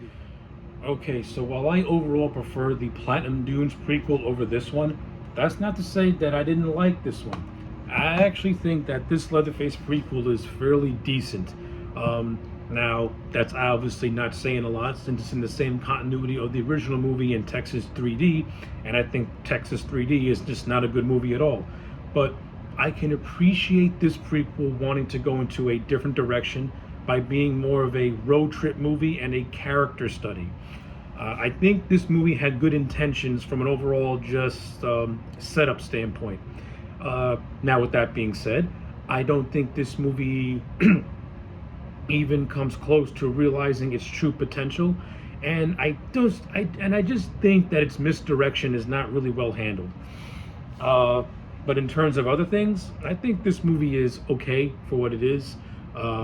I think the actor Sam Strike does an overall decent job at playing the character of Jackson, who eventually is revealed to be Jedediah Sawyer. The whole mystery angle of Jackson being revealed as Leatherface, it's not a good mystery. A good chunk of this movie has you think that this character of Bud could potentially be Leatherface and Vera's lost son, but it's clear as day that it's Jackson, and the movie is really just wasting your time. But in terms of the performance, I thought Sam Strike was okay. I am not a big fan of Leatherface being portrayed as a normal person. I prefer him just being just mentally unstable with the mind of an 8-year-old that is completely under the influence of his manipulative family. That to me is much more interesting. Seeing this portrayal, it feels just very by the basic origin of a serial killer, and I don't know, it's just not for me. It's been done to death. You could have done something. You could have done stuff that's much better than this. That's just me personally. In terms of the surrounding cast, Lily Taylor as Verna Carson. Now listen, I think Lily Taylor overall puts in a very good performance as the character of Vera Carson. I just don't care for Vera as a character. I don't care for her as the matriarch of this family, mainly because I don't like the direction that it took established characters like Drayton Sawyer. Listen, Drayton Sawyer is a character that is of complete hypocrisy. He claims that he doesn't have the stomach for killing, yet he has to do with it as a means for survival. This version of Drayton Sawyer, he takes great pleasure in killing. Meanwhile, the Drayton Sawyer takes no pleasure in killing. I don't like that. I don't like the fact that Drayton Sawyer takes pleasure in killing. He should be someone who is not against it. He just doesn't have the stomach for it. That's Drayton Sawyer's character in a nutshell. He can't get his hands dirty, but he's not opposed to doing it, especially if it means survival of the family. And it completely just contradicts what you get in the 1973 movie. The whole purpose of Drayton Sawyer and the Sawyer family killing people for barbecue, it's because of the slaughterhouse going modern and putting people out of jobs. So, as desperation, they have to find other means. That's the whole idea of the slaughterhouse having barbecue, and why they kill people. Like you're missing really important character details that inform them. This version of Drayton, he just feels like a stereotypical cartoon villain who is 10 seconds away from twirling his mustache. I don't like the portrayal. I think it sucks. The actor who played Nubbins, he was okay. He was fine. I don't have nothing against it. I can totally buy this version of Nubbins growing into the Edwin Neal hitchhiker in the OG film. So that's basically the only positive I can give that. Now on the flip side, you have Stephen Dorff, who plays the character of Hal Hartman. Now, it's supposed to be that this is supposed to be Bert Hartman's father, and I'll say this: I think Stephen Dorff puts in the second best performance in this movie. I like him as the character of Hal Hartman. I like how as the film goes on, he becomes more deranged when hunting down the Sawyer family. It's a good performance, and I totally buy it. Not only that, this movie gives us a reason as to why the Sawyers and the Hartmans are at war, so to speak, with each other, and it also kind of plays into the whole Hardesty heritage as well. So the whole reasoning why Hal Hartman has got such a grudge against the Sawyers is because the Sawyer children killed his daughter, and his daughter just so happened to be the girlfriend of Ted Hardesty. Now, if you're familiar with your chainsaw law, even though it's not mentioned that he's Sally's dad, the movie basically implies that Ted Hardesty is the father of Sally, and Franklin. So I do like that connective tissue. It kind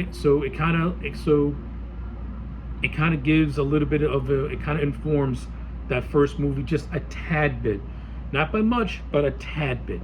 But this movie really informs the Texas 3D movie, because now it gives more weight to the Sawyer and Hartman feud, and it also gives more weight to why Bert Hartman has such a grudge against the Sawyers. They basically killed his sister and his dad.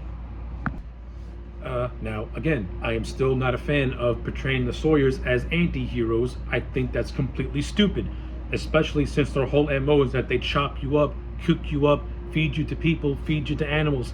These are not heroes. These are depraved, sick people. And both these films want you to feel sorry for them. I'm sorry. I cannot feel sorry for cannibalistic people who take glee in the suffering of others.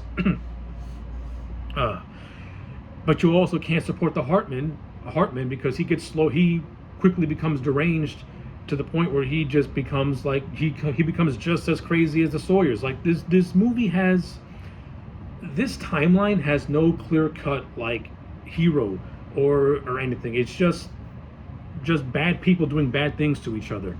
I mean, maybe some people like that, maybe some people don't. But again, it's a family feud. So if you're doing something of a family feud, you got to have one of these family members have some sympathy to them. The Hartmans should have the sympathy, not the Sawyers. But both this movie and Chainsaw 3D do a terrible job at doing that. In terms of everything else, the movie's got a solid supporting cast. The character of Farnsworth, who was established in Texas 3D, he makes an appearance in this movie, once again reprising his role as Vera Carson's lawyer. That's a nice little connective tissue. The escapees that make up our little road trip. You have, you have Ike and his girlfriend, who are just crazy. They're like Mickey and Mallory Knox. There's nothing really to them. And then you have this nurse by the name of Lizzie, and along with Jackson and Bud. And I don't mind the whole idea of this version of Leatherface having a little bit of having a budding romance with Lizzie. If anything, that's actually a nice little subtle callback to Tobe Hooper's Chainsaw 2, where Leatherface falls in love with Stretch. So I kind of like how this movie kind of pays homage to that in a way. Like, you need a keen eye to realize that. So I actually like it. Not because it's to Leatherface's character, it's because I got it. I didn't hate it. I wish they would have did more with it, especially when you get towards the end of the film, where Jackson gets disfigured by Hartman during a car chase, and then Vera takes him in and then stitches his face together, and then and then puts a muzzle around his face so his wounds don't open up. I was like, I would have liked more.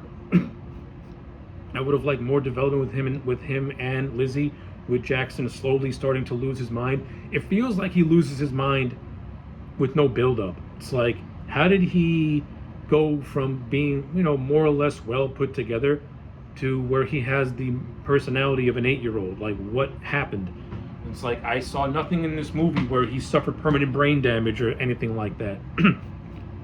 I mean, I think the movie wants to play it off as him suffering from extreme PTSD, but that's just a very hard pill for me to swallow, which is why I believe that he should have just been kept as being born with mental disabilities and just leave it at that.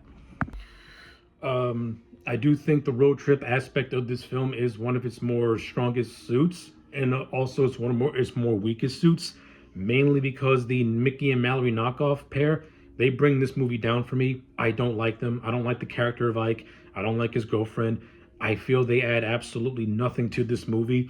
I think it would have been better off if it was just Jackson, Lizzie, and Bud who are on the run, and the other two were just killed off in the asylum when Vera sets off the alarms and causes the outbreak.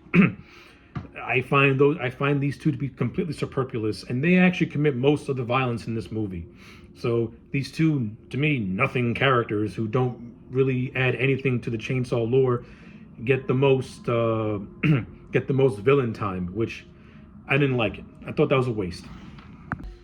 But however, I do think some of the kill scenes are actually well done. Like, in all honesty, I do like the scene where Hal's daughter dies in the barn. That was actually very nice and very gory. And I do like how Nubbins and Drayton use a young Jackson to lure her in by wearing a pig mask.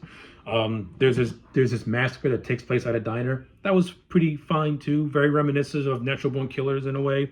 When Bud is doing some killing, it's very, very graphic and very Leatherface-esque. And I ain't gonna lie, I do like when Bud dies and Jackson goes completely apeshit on a cop. Like, you really see that he's hiding this deep-rooted just madness within him. That was okay too. You also have the subplot of this cop that's working with the Sawyer family, played by Finn Jones, the immortal Iron Fist. He gets, he's okay. Finn Jones is okay in the role. His character, he gets killed off at the end of the movie, so it is what it is. He was just an informant. That was it. There's nothing to his character really. But I do like the ending in this movie where Jackson, uses the chainsaw for the first. Well, there's the beginning of there's the opening prologue where he's forced to use the chainsaw because of his brothers, and he kills this guy who stole pigs from his family. And then I like the bookend on how he went from being forced to use it to using it willingly, and he completely rips Hal Hartman apart with the chainsaw. Very graphic, very gory, and it looks really, really good.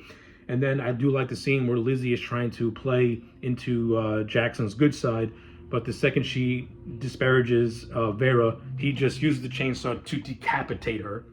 That was also pretty cool.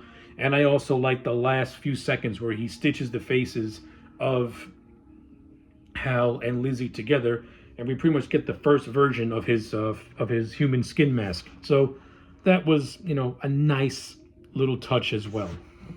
So yeah, so while I don't like the fact that Leatherface started off as just a normal looking person who throughout the course of the film goes through traumatic events, I don't care for that as an origin. That's very paint by numbers and very by the bones, and has been done to death in other movies. I would have just kept his origin as is, which was just born with mental disabilities and is consistently under the control of his family. Leatherface does not need this overexpanded origin. Like, if you're going to do an origin story, have it focus on how the Sawyers were forced to be cannibals for the first time. Now, I understand that the remake timeline did that, but let's see how the Sawyers did that first. Like, maybe they went through a different experience when that happened. Something that is more akin to the first movie, as opposed to this, which is really meant to be more of a companion piece to Texas Chainsaw 3D than to really inform the events of that first movie. So with all that being said, my final grading for Leatherface, the prequel, I'm going to give it a solid... I'm going to give this movie a 5 out of 10. Yeah, I'm going to give this thing a 5 out of 10. I think this movie is just right smack dab in the middle, where it's not offensively bad, but it's not great either. It's kind of on the same level as Chainsaw 3D, where you're not going to be offended by watching it, but you're also not going to get anything really all that interesting while you're watching it. However, I do think this movie is above Texas Chainsaw 3D, because I do think that the directing duo of Julian Maury and Alexander Costello, they actually gave this movie a really good visual aesthetic. Like, this movie's got some really good cinematography, and bless their heart, they tried their damnedest to make Bulgaria look like backwoods Texas, but it just doesn't look like Texas. I never got that Texan feel when watching this film, and that's a big shame. But I do think Murray and Costello, as directors, they have more of a visual eye than Jonathan Lucenhop. And that's pretty much the biggest thing that I can give this movie, is that it has fairly good cinematography and decent directing. But aside from that, everything else is more or less middle of the road for me. So, as I mentioned earlier, this would be the first Chainsaw movie to not be released in theaters, as it would be released direct to streaming, and it had its fair chance of popularity while on streaming. However, it wasn't enough to warrant a continuation of this timeline, and this franchise would lay dormant for at least 5 years. But before we talk about the latest installment into the franchise, well, we have to pay tributes to two legends who, between 2015 and 2017, unfortunately, they are no longer with us. So in between Texas Chainsaw 3D and the prequel film Leatherface, both Gunnar Hansen and Tobe Hooper would sadly pass away. Gunnar Hansen would pass away in 2015, while Tobe Hooper would pass away in the summer of 2017, 2 months before the release of the Leatherface prequel film. Both men deserve their place in horror history and in film history, as they brought iconic presence to everything they did. Gunnar Hansen may not have had the most decorated Hollywood career, but he'll always go down as the man who gave Leatherface his identity. And not only that, Gunnar Hansen had a very respectable life just in general. He lived a lot of his days in Maine, and was also an accomplished author and screenwriter in his own right. So Gunnar Hansen, rest in peace. And as for Tobe Hooper, his post-Chainsaw career is where he earned his place as one of the premier horror directors, alongside the likes of John Carpenter and Wes Craven. Now, as I mentioned at the beginning of the review, I never considered myself to be a die-hard Tobe Hooper fan, but that doesn't mean I wasn't a fan of his work, because Tobe Hooper had gone on to make some really good films like Salem's Lot, The Funhouse, Poltergeist with Steven Spielberg, and of course he and John Carpenter co-directed the anthology horror film Body Bags. So Tobe Hooper has a respectable resume under his belt. And not only that, Tobe Hooper directed the pilot for Freddy's Nightmares, so that's pretty cool to itself as well. So as a fan of both Gunnar Hansen and Tobe Hooper, gentlemen, rest in peace. Kids, if you sit at home and you watch movies and you talk. When you go to the movies, shut the fuck up.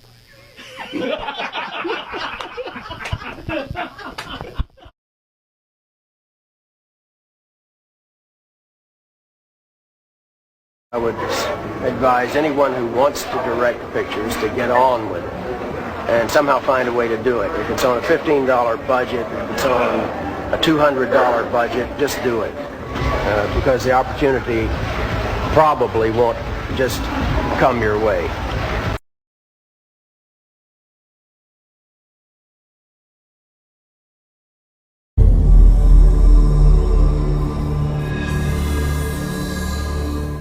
Okay, so initially during the development of Leatherface 2017, the Lionsgate Studios were more than willing to want to continue this franchise, for they had an additional 5 films down the pipeline that they wanted to get made. And it would be in April of 2015 where producer Krista Campbell said that those sequels would get made depending on the success of the Leatherface prequel movie. However, in December of 2015, Lionsgate would lose the rights due to the amount of time it took to release the Leatherface film, and the franchise would go into a little bit of a limbo for a while.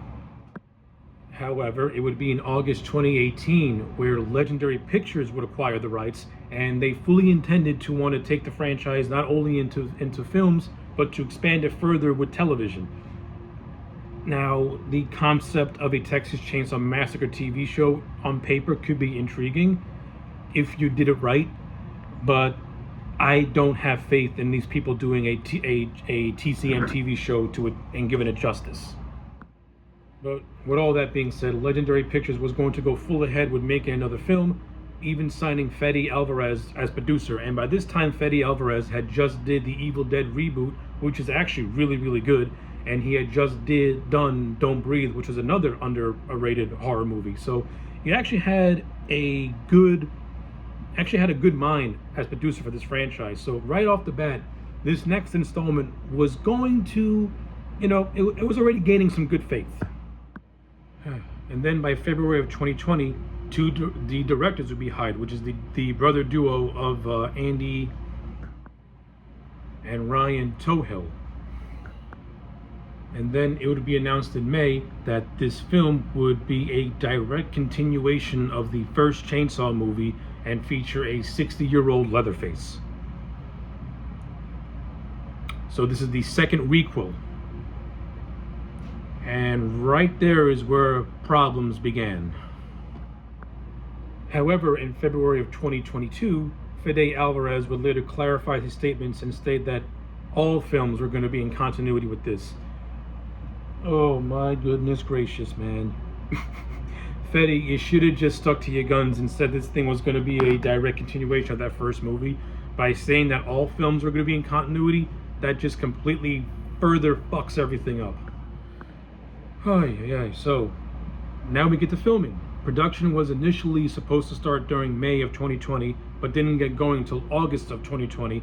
And once the studio first saw the first footage of what the Tohill brothers were sending them, they got booted off the project. And then they got replaced by David Blue Garcia. So basically, whatever was filmed by the Tohill brothers, we will never know, because all that footage got totally scrapped, and this movie began filming from the ground up with a new director. Yes, this film went through a lot of chaos during this production. And not only that, the initial cinematographer left, and he also got replaced because he left with the Tohill brothers. And not only that, David Blue Garcia and his cinematographer, they had no time for preparation. They had to go based off bullet points in that first movie. And once again, this film was shot in Bulgaria, and David Garcia had to do his best to make Bulgaria look like Texas. And when you watch the final movie, it looked like shit. Like, I'm gonna explain it when I talk about it, but it looked like shit. But aimed all that chaos, it was announced in March of 2021 that the film was completed, and by August of that same year, it will also be announced that this film was not going to be released in theaters, but was going to be a Netflix exclusive movie. That's right, this is the second Chainsaw movie to be made direct for streaming. So, with all that backstory out of the way, let's talk about Texas Chainsaw Massacre 2022. Oh boy, I have seen this movie now 3 times too many. Okay, so to speed this right along, I really don't have a whole lot to say when it comes to Texas Chainsaw Massacre 2022.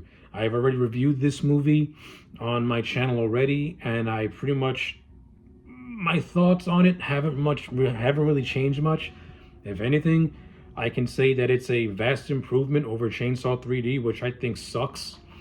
And I'll say that I've grown to not like it, but tolerate it on the same level as, let's say, the 2017 prequel film.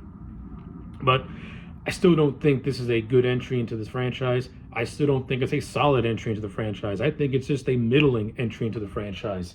And after watching this movie for a third time, one must wonder just how bad were the original directors when compared to this release, when compared to the finished film. I want to know why. I want to know. Like, I wish we can get more answers, and for the life of me, I can't really find the original shooting script for the original directors. Maybe it's out there somewhere. I just don't know where to look. I would like to know what they were doing that caused this film to be restructured from the ground up, because this finished product, it's literally a poor man's remake of Halloween 2018, but without the history between Leatherface and Sally. Like, Michael and Laurie had a long-running history, mainly because they had more than one movie to interact with each other. Sally and Leatherface, this movie acts like these two had this long-running history, when it's the exact opposite. Sally and Leatherface barely had any history with each other aside from that one movie. Other than that, the other sequels either said that Sally was in a mental institution or she died off screen. Like, this franchise spent many decades just discarding Sally as a nothing burger. Now you want to bring her back and make her like Leatherface's ultimate rival. Not only that, the rivalry itself was just not really great. It was really poorly done, poorly written. They had no screen time together except in the last maybe 15 minutes, and I get no edge of your seat. Oh my God, I've been waiting all moment for this, because Sally in this film, she feels like an afterthought. Like you cast Olin Foury, if I said her name wrong, I'm sorry. She was in Mandy, and she was great in that movie. You cast her as Sally, so you have a talented actress, and she's virtually just wasted. She's in a handful of scenes, and that's really about it. She doesn't really play any much of a role until the last 15 minutes. And then Leatherface just quickly discards her by killing, when he kills her, and then you don't see her again. That's basically it. Instead, the movie follows a new group of teens who are modernized. These are the gentrification teens who pretty much purchase land in bumblefuck Texas known as Harlow, with the intent to pretty much make it into a tourist attraction. You know how I said that Texas Chainsaw Massacre doesn't work when you modernize it? This is a prime example of Texas Chainsaw Massacre not working when you modernize it. It just feels out of place. It feels out of time. And like I said, remember, and also how I said how the Bulgarian location was not going to look good? Yeah, prime example. This shit legitimately looks like a soundstage. It does not look realistic at all. It looks like you're watching something that was made in 1940. 1940, it will look cool. This does not look cool. This looks cheap. Then again, when American productions film their movies in Europe, it's because they get really good tax breaks. this is a prime example of what happens when you film your movie outside the States. You get tax breaks, which is good for the film production, but it makes everything just look cheap and inauthentic. It's like you're watching a stage play and not an actual film. And not only that, like I said, these characters, they suck. The only good one that I like is the character of Lila, played by Elsie Fisher, mainly because she goes through a halfway decent character arc where she's the survivor of a school shooting, and then as the movie progresses, she slowly starts to go from survivor, from a victim to a survivor, where she confronts Leatherface. It's a decent character arc that I enjoyed. All the other characters bore me to death. Her sister is boring. Their friend Dante is boring. His girlfriend is boring. You have William Hope in this movie, who was Gorman from Aliens. He has maybe 2 lines of dialogue, and then he's killed off. The only other cool character was the character of Richter, and he and Leatherface have one fight scene, and just as that fight scene gets going, he gets killed off. Like, all the interesting, it's, this movie is just, has nothing. There's nothing to it. There's nothing going for it. And the whole thing really gets rolling, and the whole story of this movie gets rolling where the teens kick an old lady out of her house, and then she dies of a heart attack en route to the hospital. And it's revealed that she had a legitimate deed to her house, and that they illegally kicked her out of said house. And pretty much this whole thing is Leatherface just getting revenge for what happened to his adopted mother. Yes, this is a chainsaw movie where Leatherface has no family. They did that in Texas. I didn't really touch on it in Texas 3D because that movie just bored the hell out of me. But I'll say that. But I'm going to say it in here. When Leatherface does not have his family surrounding him, he is not a compelling nor an interesting character. Leatherface is only interesting when he has the Sawyer clan surrounding him. When he's by himself, he feels like a generic, stereotypical slasher. So yeah, I am not a fan of stereotype slasher Leatherface. He's not interesting.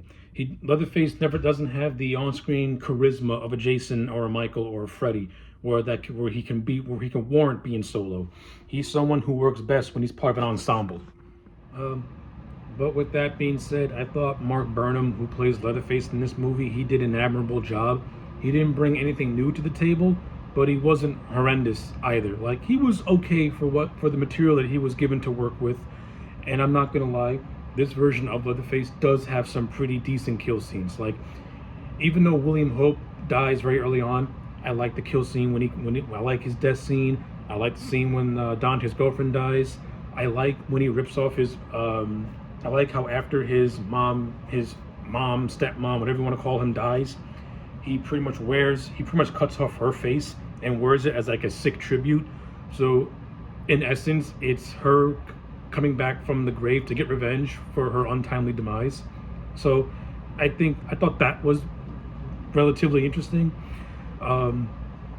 Dante's death is pretty cool, even though Richter dies without really doing much in this film.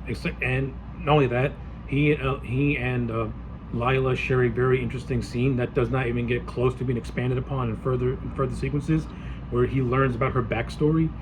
He and Leatherface have the beginnings of an entertaining fight scene before he's killed off, which was lame. But I'll say this movie's saving grace and the only real cool scene is the party bus massacre. That's basically this movie's biggest set piece, and it's really the best part of the whole movie, where Leatherface just mows down all these TikTok fucks and does it with glee. I don't care for the fact that they use a lot of social media slang, like "you're gonna get canceled, bro," and that they fucking have this thing done as like a Instagram or a Facebook story. I thought that was kind of lame and gonna date this movie hardcore, but the scene itself was vicious, bloody, gory, so I have no complaints. It's the best scene in the whole movie. And then you have the final moments where Lila, stands up for herself. Her and Leatherface have a scuffle, and she kills him inside of a movie theater where he supposedly drowns. Her and her sister, they're escaping, thinking that this whole thing is over, just for Leatherface to pop up out of nowhere and decapitate Melody as Lila screams in fear. And then the movie has Leatherface do the beginnings of a really bad chainsaw dance that was done with such quick editing it looked like absolute dog water. Oh, and somewhere in that third act, Sally Hardesty gets shoehorned into the main story where she hunts down Leatherface. They have a confrontation at Harlow, and that's where Leatherface kills her, but she's able to get one shot in, and that's basically it. If I was doing this movie, I would have had Sally. I probably wouldn't even had Sally in this movie. I would have had maybe Stretch in this movie, maybe because I think Caroline Williams as Stretch is such a better character, and she was more intriguing and interesting. But given what I have to work with this film, I would have had Sally be the main character, and I would have had the kids be in the background, and I would have tried to build that rivalry between Sally and Leatherface, so that way when they finally meet, it would mean more. By doing it the way they did, Sally just feels shoehorned in, and this whole thing, and it makes this movie feel like a Halloween 2018 ripoff. And that's my biggest gripe with this movie, is that it feels like a Halloween 2018 ripoff. Like, Brian Blue Garcia's directing is okay. It's nothing spectacular. The cinematography, it is what it is when it comes to a Netflix exclusive movie. It's nothing catastrophically bad, but it's nothing dynamic or interesting. Like I said, I think the sets look like sound stages and they look so fake, it's like distracting. And while I don't think the actors do a terrible job, they do okay with the material that they're given. Their characters are just so boring. Even though I said the character of Lila is more intriguing, she ain't that great either. She's not going to go down as one of the more memorable aspects of the Chainsaw franchise. And having a post-credit scene of Leatherface returning to his old farmhouse, I mean, it opens up some possibilities if you were to continue with the current timeline, but who knows? So with all that being said, my grade on Texas Chainsaw Massacre 2022 is going to be a 4 out of 10.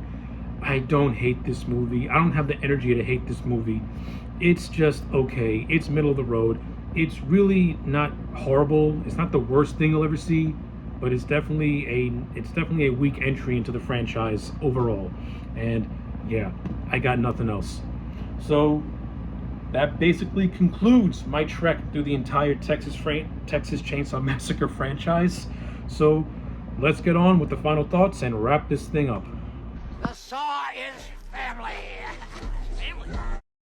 So after trekking all 9 of the TCM movies, I can honestly say, truthfully, that I do not hold this franchise in high regard like I do a Halloween or a Friday the 13th. And it's not because I hate these movies or hate the character of Leatherface. They just never resonated with me the same way that Halloween and F-13 did. Those franchises and those movies, they stayed with me. They shaped my love of the horror franchise, of the horror genre. Sorry, but I will never take away from Texas Chainsaw Massacre as a whole, because what Tobe Hooper and Kim Henkel created with that first movie was monumental. It started the new generation of the grounded, gritty, set in real life horror films that we would get with The Hills Have Eyes, with the first Friday the 13th, with Halloween. It all goes back to Tobe Hooper and the Texas Chainsaw Massacre. That 1974 movie is a landmark film. Even though, like I said, I find it to be very overrated nowadays, you still cannot take away from its cultural impact, because the movie is a cultural cornerstone, and it deserves the flowers that it gets for reinventing the horror genre for a more modern context. But with that being said, as we went through all these films, when you try to update Leatherface and this franchise to a modern lens, your chances for success vary in quality. And yeah, like the bad ones, they really stick out as being the bad ones, and the good ones, they really stick out as being the good ones. And listen, I've said my piece on which ones that I did not like. My opinions on them haven't really changed much, and they're never going to change. But the ones that I do love of this franchise, I adore them. I will always adore Chainsaw Part 2. I just think that movie is just a zany, satirical good time. I think Part 3, even though it really follows the 1980s slasher formula, it's still a decent movie for what it is. The TCM remake is grossly overhated and it's such a good, just like it's such a good tribute to what came before it, but also doing its own thing, but maintaining that spirit. And its prequel is also fairly decent as a companion piece. But once you get past those movies and you go to the latter half, that's where the problems of the franchise really start to show. When you try modernizing it to an upgraded context, it just doesn't work. It feels out of place. Like Leatherface as a character feels extremely dated when you put him in a modern setting. And I think that's why, as a character, he never really went as far as a Jason, a Freddy, or a Michael. Like, those characters to me transcend the eras that they were created in. Leatherface kind of stayed stuck in that, mid 70s era, where when you put him out of it, it just doesn't work.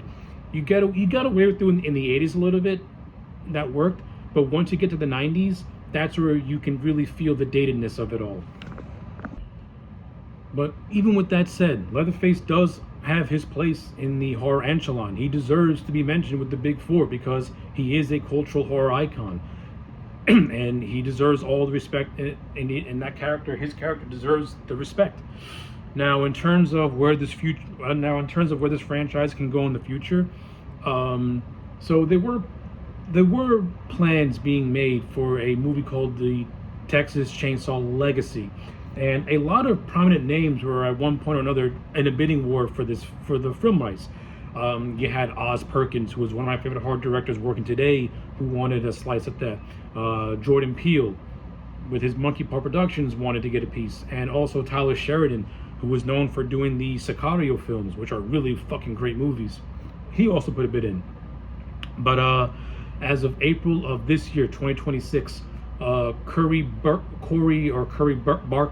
who did the film Obsession, which I still haven't seen yet, I plan on it, he is currently attached to do a new Chainsaw movie.